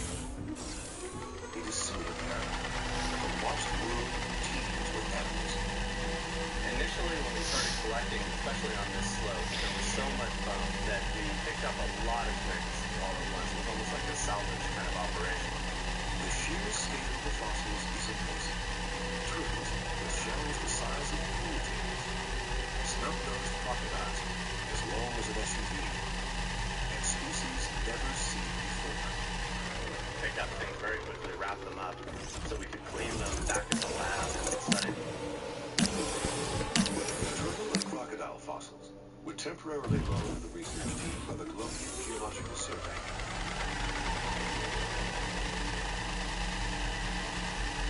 Then, one night at the lab at the University of Florida, something strange begins to happen. Grad student Alex Hastings is sorting yet another box of fossils from Sarah. I received the fossils and was just unpacking them late one night. All of these were labeled croc, for instance. I get out several crocodile vertebrae. A couple of vertebrae did not match. They were very large. Exactly what they were. Other than that, I knew that they were definitely not a crocodile.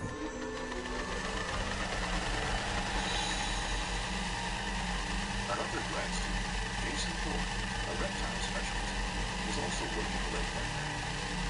So I was just coming back from class, and Alex was there, and he just had a couple of things that he wasn't sure about. So he said, "Do you have any ideas what this might be?" And I picked it up, and I just kind of stared at it for a second. It was, crushed pretty flat.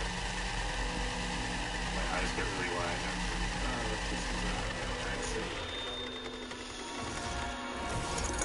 Once we compared that to modern snakes, it was incredibly clear that they were definitely snake vertebrae, and we were able to figure out that we really had. Can you imagine how scary it must have been to know that there was a giant snake?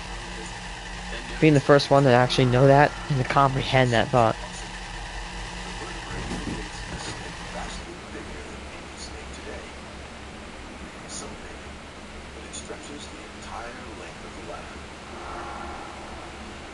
Absolutely ecstatic. It was a very exciting moment, and for that evening, it was really, we were the only people in the world that knew about it at the time.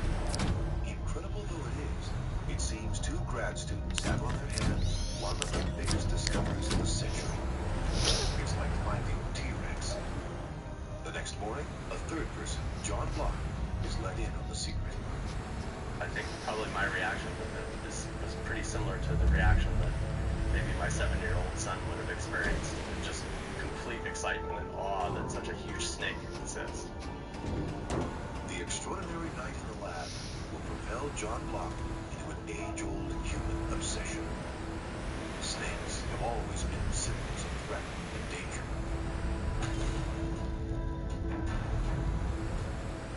From the serpent in the Garden of Eden to the mythical dragon snakes gave rise to, they are the beasts humans must fight or be destroyed by. An animal that strikes awe and terror into cultures from ancient China to the New World.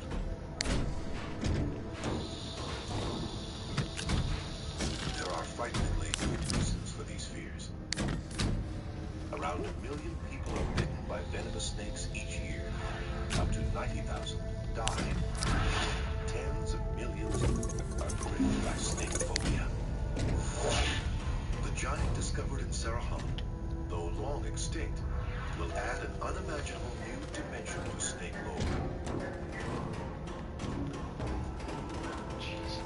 After the students' discovery in the lab, the next stop for the investigating scientists is the collection of modern snake skeletons at the Florida Museum of Natural History. Its biggest specimen is from an anaconda, the heaviest snake living today. How will its backbone compare with the giant vertebra from Saraham? We went and got a skeleton of 17-foot anaconda, which was the largest anaconda we had in our collections. That's a big snake. The largest piece of the backbone of that snake, and it was about this big, compared to the vertebra that we just unwrapped, which was about this big. Jeez. I thought, well, my goodness, if this is 17 feet, then this thing must be 80 feet. The team is finding itself swept up in an enduring pursuit. The quest for the world's largest snake. pioneer was the Victorian explorer Percy Fawcett, who claimed to have seen a 60-foot-long anaconda in the South American rainforest. But he went missing in the forest before supplying any evidence and was never seen again. In 1912, the former U.S. President Theodore Roosevelt offered a prize in the bronze suit of $1,000 to anyone who could produce a snake of more than 30 feet in length. Explorers and collectors scoured the globe from Peru to the Congo, but a 30-foot snake remained surprisingly elusive. Oh yeah, right. That's why I have no. Species from Asia, the reticulated python has come the closest, measuring up to a staggering 28.5 feet. But not one snake has yet been brought forward that can claim Roosevelt's century-old prize. But the size of these modern snakes is nothing compared with that suggested by the finest scientists.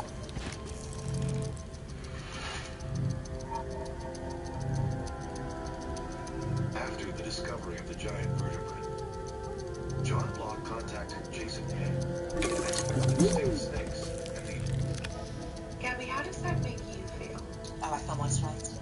That's what it does. When you can barely smell your plug-in, what do your guests smell? Try Febreze Fade to 5 Plug. It has built-in technology to digitally control how much scent is released to smell first day fresh for 50 days. It's a plug-in. Doesn't need to be that advanced. Unwrapping fossils from Sarah Home this morning, we found something really incredible that I wanted to show you. Jason still vividly remembers that video conference.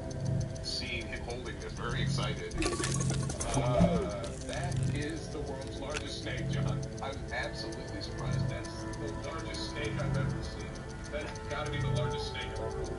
If you would have told me that there were snakes that big, I probably would have believed it. That was impressive enough. He said, John, look at your office door. And I looked over the office door and he said, if that snake were to come into your office, it would have to squeeze through the doorway as it was slithering in. And that was enough to set the impression completely. Get the plane ticket heading down there right now.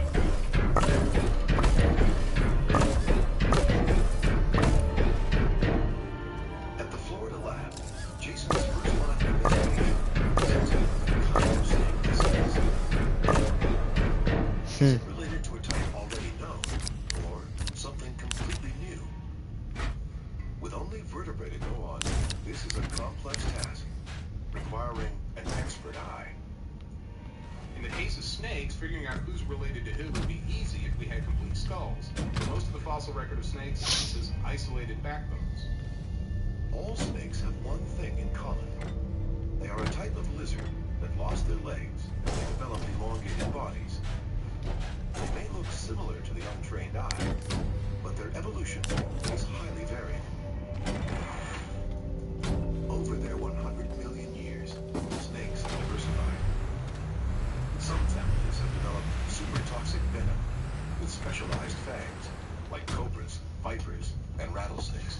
Others don't use venom at all, but kill by crushing the life out of their prey, the constrictors. From his initial comparison of the Sarahone vertebra with the backbones of modern snakes, Jason soon concludes that it is similar to boas and pythons. They actually share characters with boa constrictors, suggesting that they're closer related to each other despite being very different in size. The Sarahone snake was a gigantic relative of boas and anacondas, snakes that are still alive in South America today, though a fraction of the size of their 60-million-year-old forebear. Calculating the Sarahone monster's exact size requires an ingenious and painstaking set of calculations from the vertebrae the team had collected back in Sarahone. In order to tell how large a snake is, you have to know what part of the body the bone is from within the vertebral column. And the reason for that is because within the same exact skeleton of a snake, you can have very small ones and very large ones, depending on where you are on the position. The first question is how to work out where the fossil vertebra lay in the giant snake's spinal column. David Pauly of Indiana University in Bloomington Oh, that's in Indiana, like Bloomington, Illinois, but no, it's Indiana. The first clue is the minute changes in the shape of the snake's vertebrae, which depend on where they're situated. One of the things about snakes, even though they look like a very long tube, they do different things with their neck and with their body and with their tail. Sometimes they're straight, and sometimes they're slithering, so they've got lots of different muscles. It is these muscles that dictate the tiny differences in vertebrae shape and proportion. As you go from the head of the snake to the tail of the snake, you get different lengths of these projections and different proportions. For his model, David Pauly first creates a mathematical map of the Sarahon vertebra. His ultimate aim is to work out exactly where it fits in the snake's body. So what we did mathematically was we took this gradient from one to the other in all of the snakes and found where it matched best as you went from the front to the back. We could then measure the shape on this vertebra, and then with some degree of likelihood, be able to place it. More hydrazine. It's a fairly simple idea. Yes, we're finally getting more of this stuff. As if we didn't have enough. With the ancient fossil embedded into the snake map, it is now possible to reconstruct the size of the snake. In the courtyard of the Florida Museum, John Block and Jason Head are ready for the big revelation. Where would this go, do you think, in the body? So that specimen would be just over halfway between the head and the tail, so just about here. Okay. The result is awe-inspiring.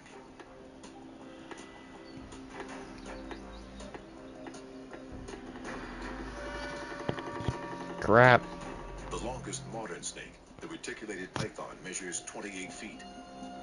The biggest previous fossil snake, Gigantophis, 33 feet.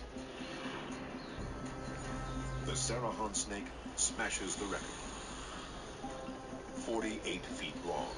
Sheesh. It is the longest snake in world history. That's a big snake. This is a huge snake. This is just the first specimen from Sarahon. There could be even longer snakes out there. And further mysteries remain. How did it live? What did it eat? What did it really look like? Above all, how could it possibly have grown so big?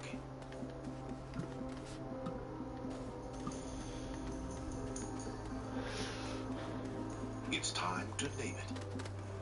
To reflect its ancestry, as well as its enormity, it will be called Titanoboa. A boa of titanic proportions. In honor of the Colombian mine where it was found, its full name, Titanoboa sarahonensis. With its predictions proved, Titanoboa can be launched. A creature to make headlines and capture the imagination of the scientific, phobic, and expert across the world.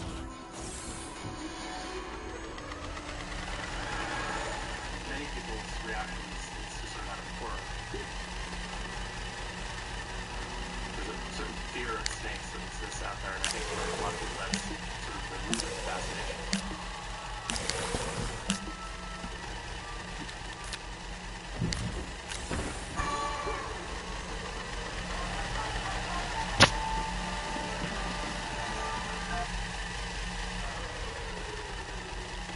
To recreate the full glory of Titanoboa, a Canadian model, Kevin Lockley, is drafted into the team. He's commissioned to build a life-size replica. His previous life-size creations include two animals that also once seemed the stuff of myth and fantasy, but are monstrously alive and well today. A narwhal and a giant squid. That is cool. Though long dead, will overwhelm even them. It's a huge snake, bigger than any living snake, and certainly bigger than any snake that I've made. And the other challenge was, there's only a few actual fossils or bones, so we're going by a scientist's speculation as to what it actually looked like. One part is missing, a fossil of Titanoboa's skull. Kevin is starting his model from the tail end in the hope that Jason Head and his colleagues will find one. Biologically realistic model, but he feels Only with the head in place will we know exactly how Titanoboa look. it gives you both the biology. 2012. Back at Sarahon, the fossil hunters scour the mine for a skull bones whose fragility makes them so elusive and rare. They know that a headless snake will always be a story without a name. With a skull. We have found a skull. And other mysteries remain. What did Titanoboa eat? How did it hunt and reproduce? What place on today's Earth provides some clues? The flooded grasslands of the Venezuelan Llanos.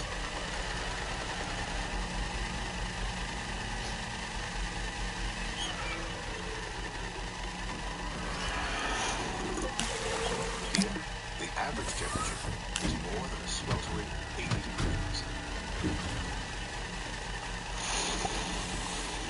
Though this is not a rainforest, the similarity of patterns of these sultry wetlands makes it almost a mini Sarahon. Turtles and caiman flourish, and alongside them, an animal with similar habits to Titanoboa, the heaviest snake in the modern world, the green anaconda. Jesus Rivas is the leading authority on the anaconda. He spent 20 years in these wetlands studying them close up and what they like to eat, like this turtle. Wow, it's a monster. Titanoboa may have been 10 times as heavy, but Jesus believes the anaconda gives the best possible insight into its world.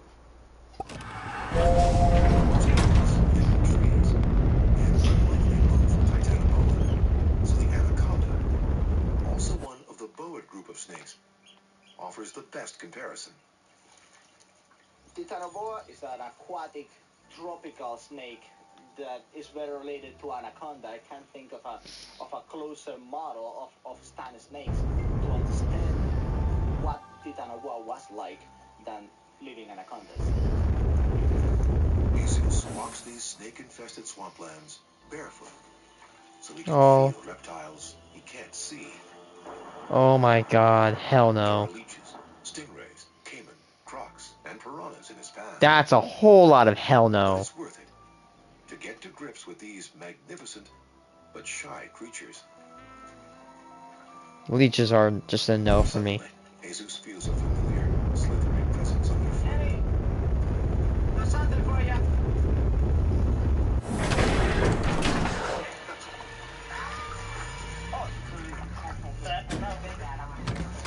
Jesus has found anacondas measuring Wow. 18 feet. He knows that dry land is their enemy. Something That is a big boy. for Titanoboa. That large would have been very easy because by land or maybe for a very short time. Titanoboa weighed as much as 20 people. Movement on land was a constant fight with gravity.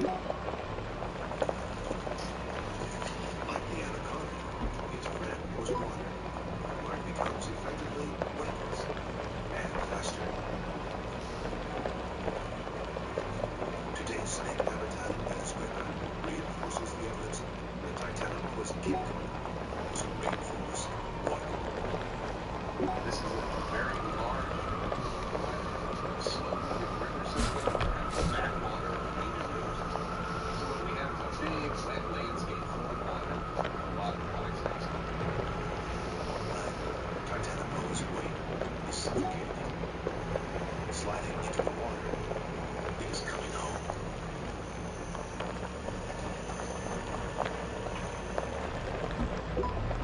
And this ideal environment, it becomes a lurking predator, a lurking killer.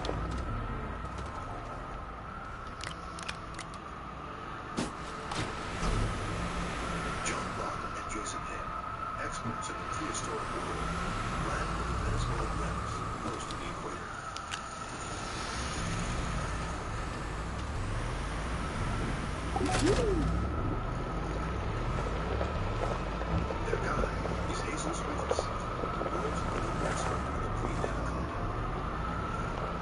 He shows the crew riders that the best way to find them is to feel for them with bare feet.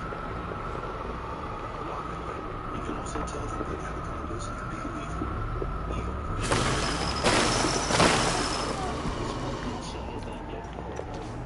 because of the sheer size. They generally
Oh!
That's perfect.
into tomorrow.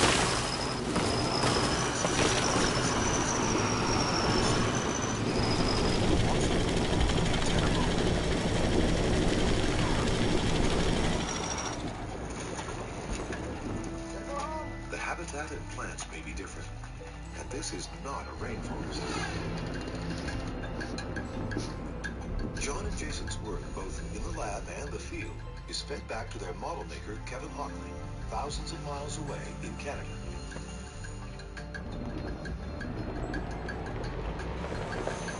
But to complete his recreation of Titanoboa, he urgently needs a skull.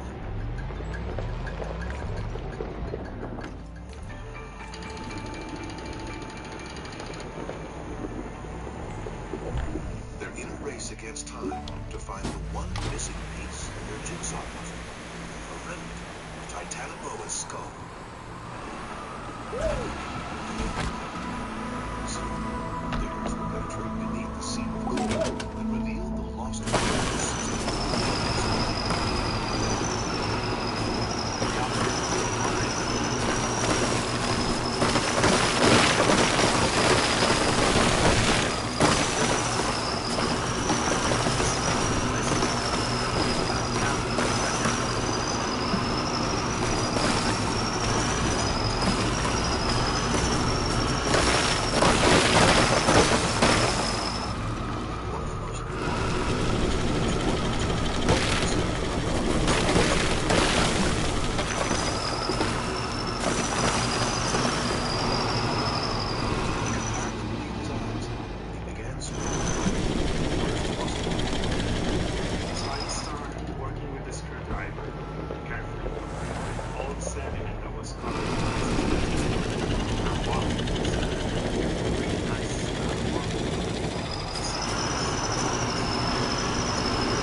God.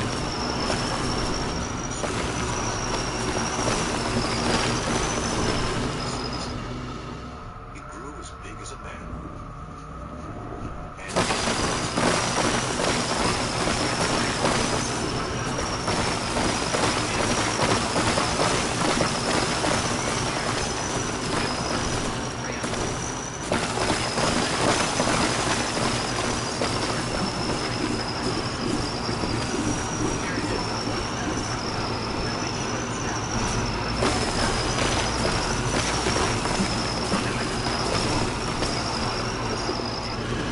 When you have your upper and your lower jaw, you have to have really strong brains to be perfectly adapted for taking on tough foods like turtle shells. Pieced together, the crocodile measures 15 feet long. The team has complete crocodiles.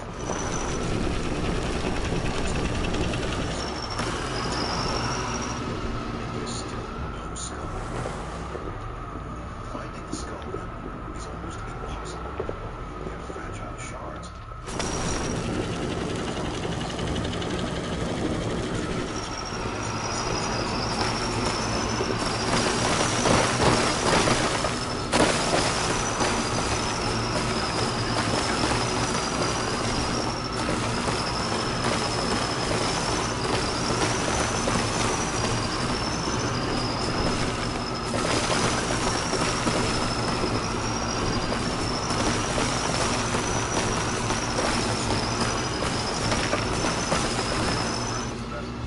That snake, when it died, was roughly angled so that the front of the animal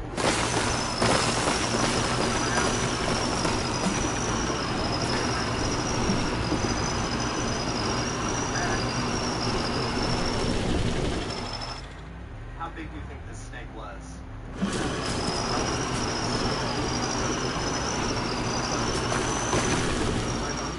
About this long, from the tip of the snout, back. That's the size of the top.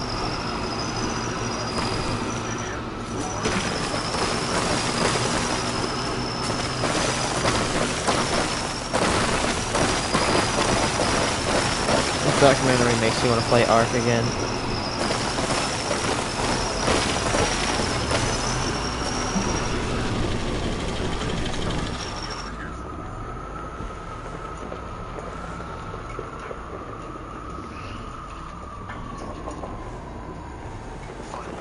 With time running out, the ever-present threat of the mine's need to resume digging, a Colombian grad student strikes gold. Not one, but 3 skull bones. This is a once-in-a-lifetime discovery. Really, this is just amazing.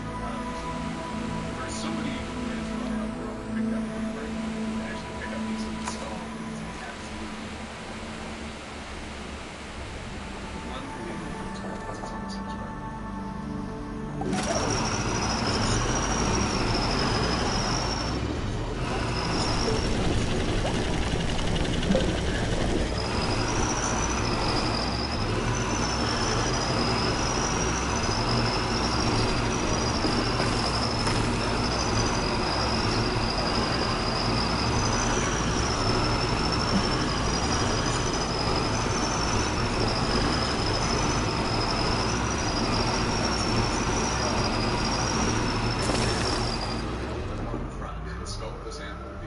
fantastic. And there's some other pieces here too.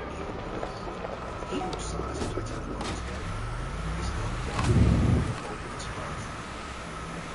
It's capable of just one penny. They have a very long lower jaw. The jaw remains suspended far behind the back of the skull. So when they open their mouths, this jaw swings down each one very, very, very well. Now, also the lower jaws are actually separate, so that when the lower jaws open, it swings down and spread wide apart from the jaw. So it's the upper back.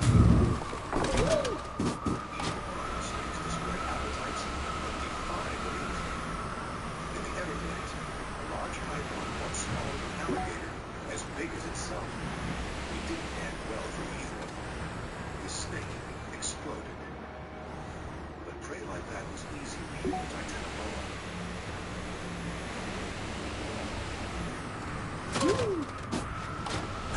ancient ceremony, monster meals, monster appetite, the biggest monkfish at 10 feet long. Movie customers can save $652 on delivery each one.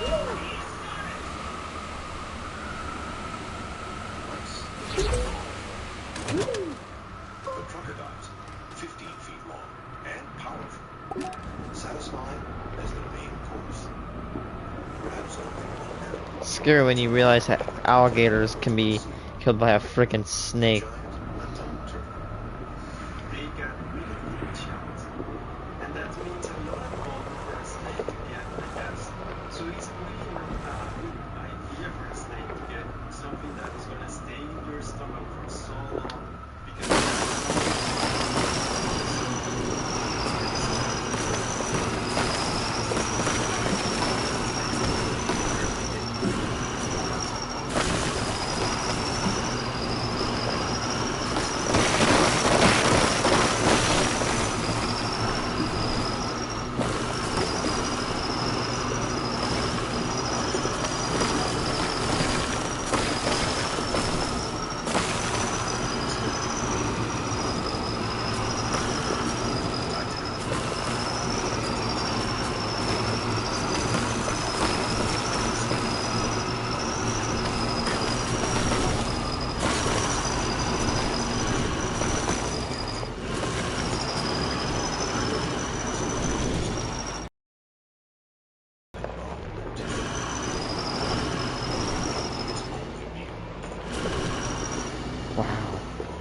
the environment probably wouldn't suit them. I mean, of course, bigger. I mean, of course, the bigger the organism, the bigger the amount of food. And even though people might say the best organisms are the biggest ones, but I would actually argue vice versa, because even though, like, let's say the megalodon would probably, if it existed, which it doesn't exist. People that are saying that it's called the megalodon did exist. It did not exist. Okay. Well, it did exist. It does not exist. It is extinct. But if it did exist, it'd probably be able to. It'd probably not surpass the 4-digit number. Into a giant. What was it about Sarahom's lost world that was so different? One answer is emerging. Temperature. From food. Snakes and other reptiles, which are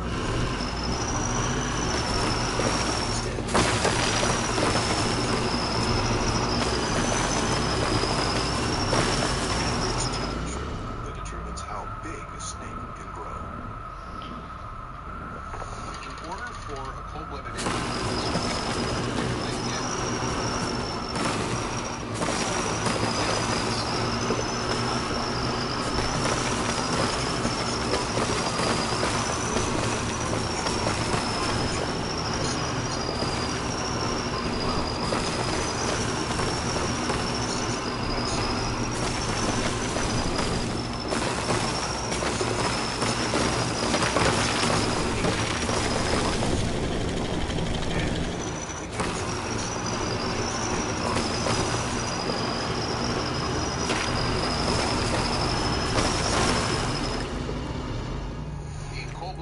the ultimate regulator is always going to be climate.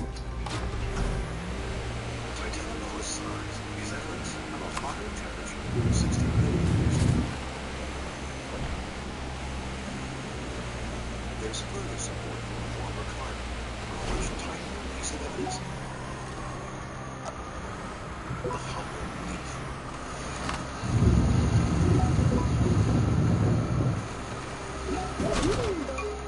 A decade ago, Fabiani Herrera discovered the very first leaf fossil that revealed the lost rainforest that led to Titanoboa. Ever since, he's been scouring the area around Sarahom, comparing present with past. The fossil plants that we're finding on Sarahom are extremely similar to the plants that we see today on the rainforests in South or Central America. A plant's leaves are a way of measuring temperature. Wow. The edge is where a leaf loses vital water. In hotter climates, it needs that water more than ever. There's so much. Leaves with smooth edges lose less water to evaporation than leaves with jagged edges. The higher the proportion of smooth leaf species, the hotter the climate. What we are finding at Sarahom is that even more of the species have smooth edges, and that indicates a higher or a hotter temperature 60 million years ago.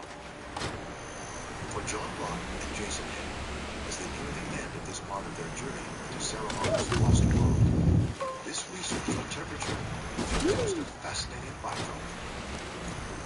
There's a limit to how high a temperature leaves can show. They believe that the size of Titanoboa may be able to show how hot the lost world of Sarahom really was. We use Titanoboa as a thermometer that we dipped into the past to tell the temperature. It provided us with a new way of telling temperature of the past that had not been used before. They've calculated that Titanoboa can only have grown so big at a rainforest temperature of 60 million years ago, significantly higher than the rainforest of today. Our estimates are basically between about 29 to somewhere 33, 34 degrees. That's a range of 84 to 93 Fahrenheit average annual temperature. At times, temperatures soared far higher.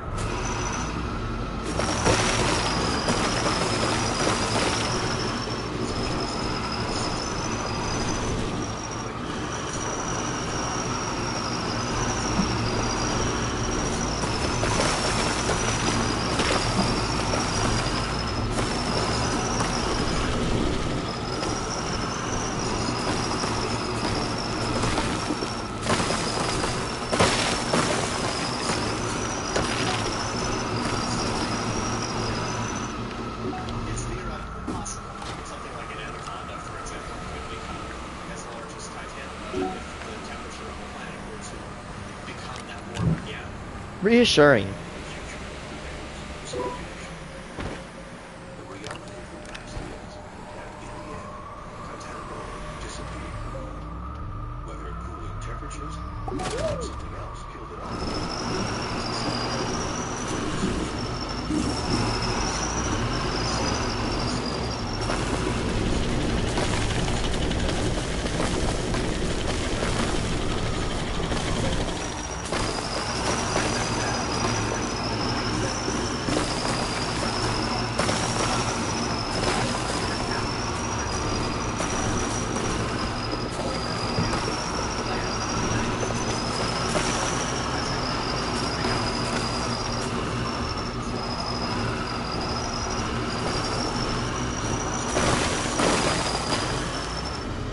Fossils have started to heal, but there was something in its lost water, the rival Titanoboa. On this huge turtle shell were the bite marks of truly enormous teeth. This new bone suggests another colossal predator, nearly as big as Titanoboa itself. But this one, a crocodile. So we have a single vertebra from the lengthwise have been a little bit shorter than a full-grown Titanoboa. Still very closely related to the other crocodiles at the site. We're dealing with a very, very large crocodile that is running around.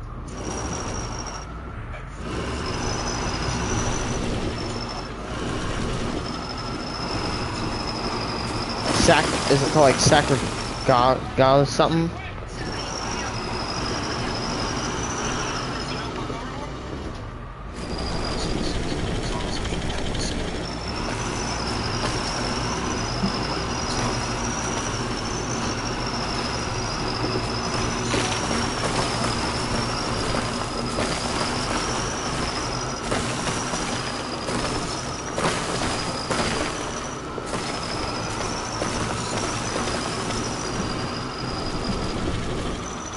But she has an unexpected defense.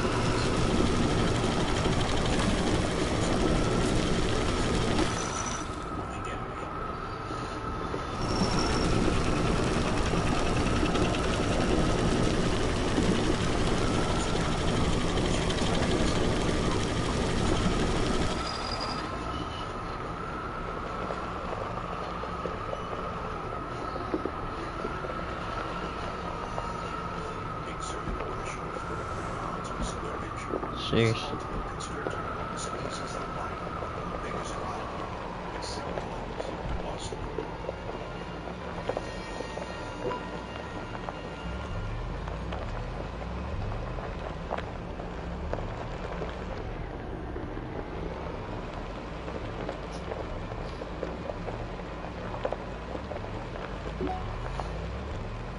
After 5 years loan for research, the Sarahal fossils will soon be returned to Colombia.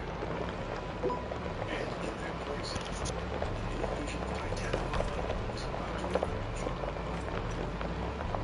John Block and Jason Hay, experts in the prehistoric world of Titanoboa inhabited, finally going to witness a world complete. Life-size model is ready to view. I hope that we scale correctly, that we have people that can really stand next to this and really understand how much bigger of a strain it is than anything that we can on the planet today. If the body passes the scientist's scrutiny, Titanoboa will go forward too.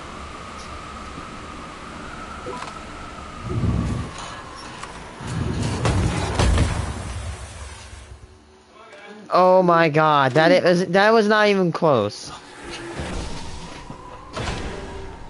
Wow. Look at that.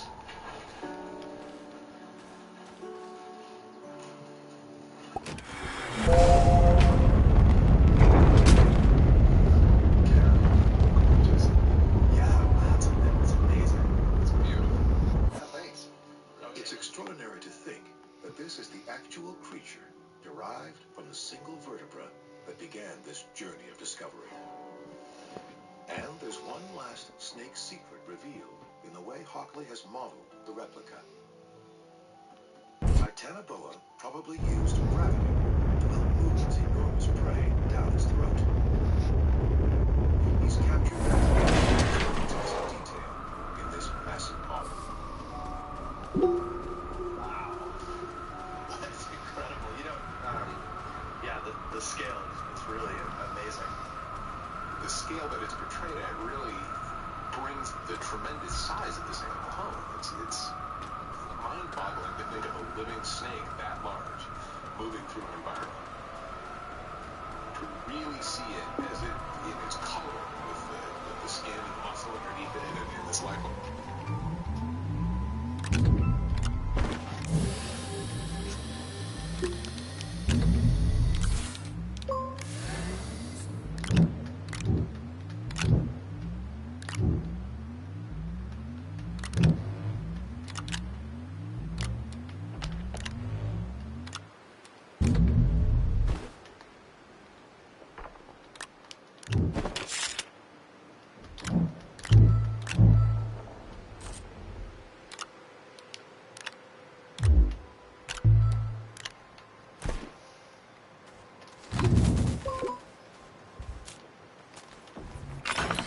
I see a bunch of good stuff in there.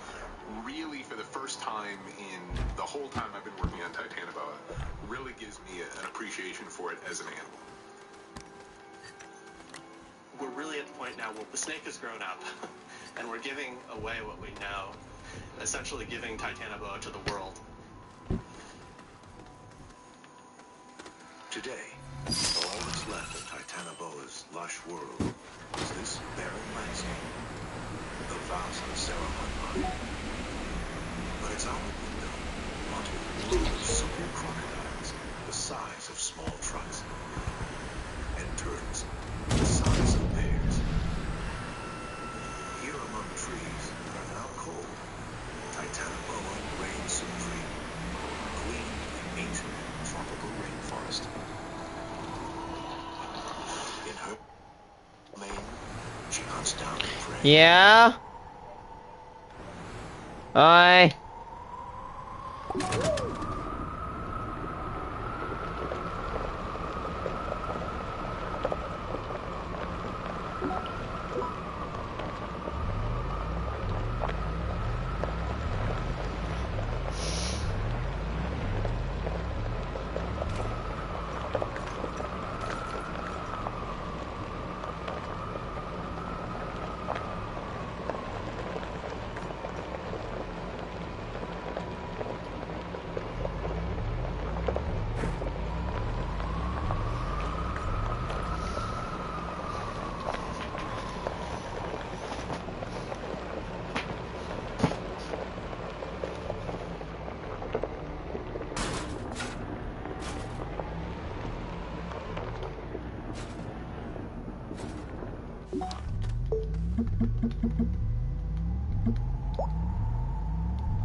$37 meg.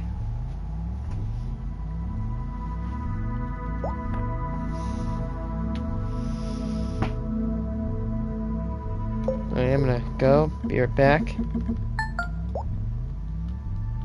Yeah.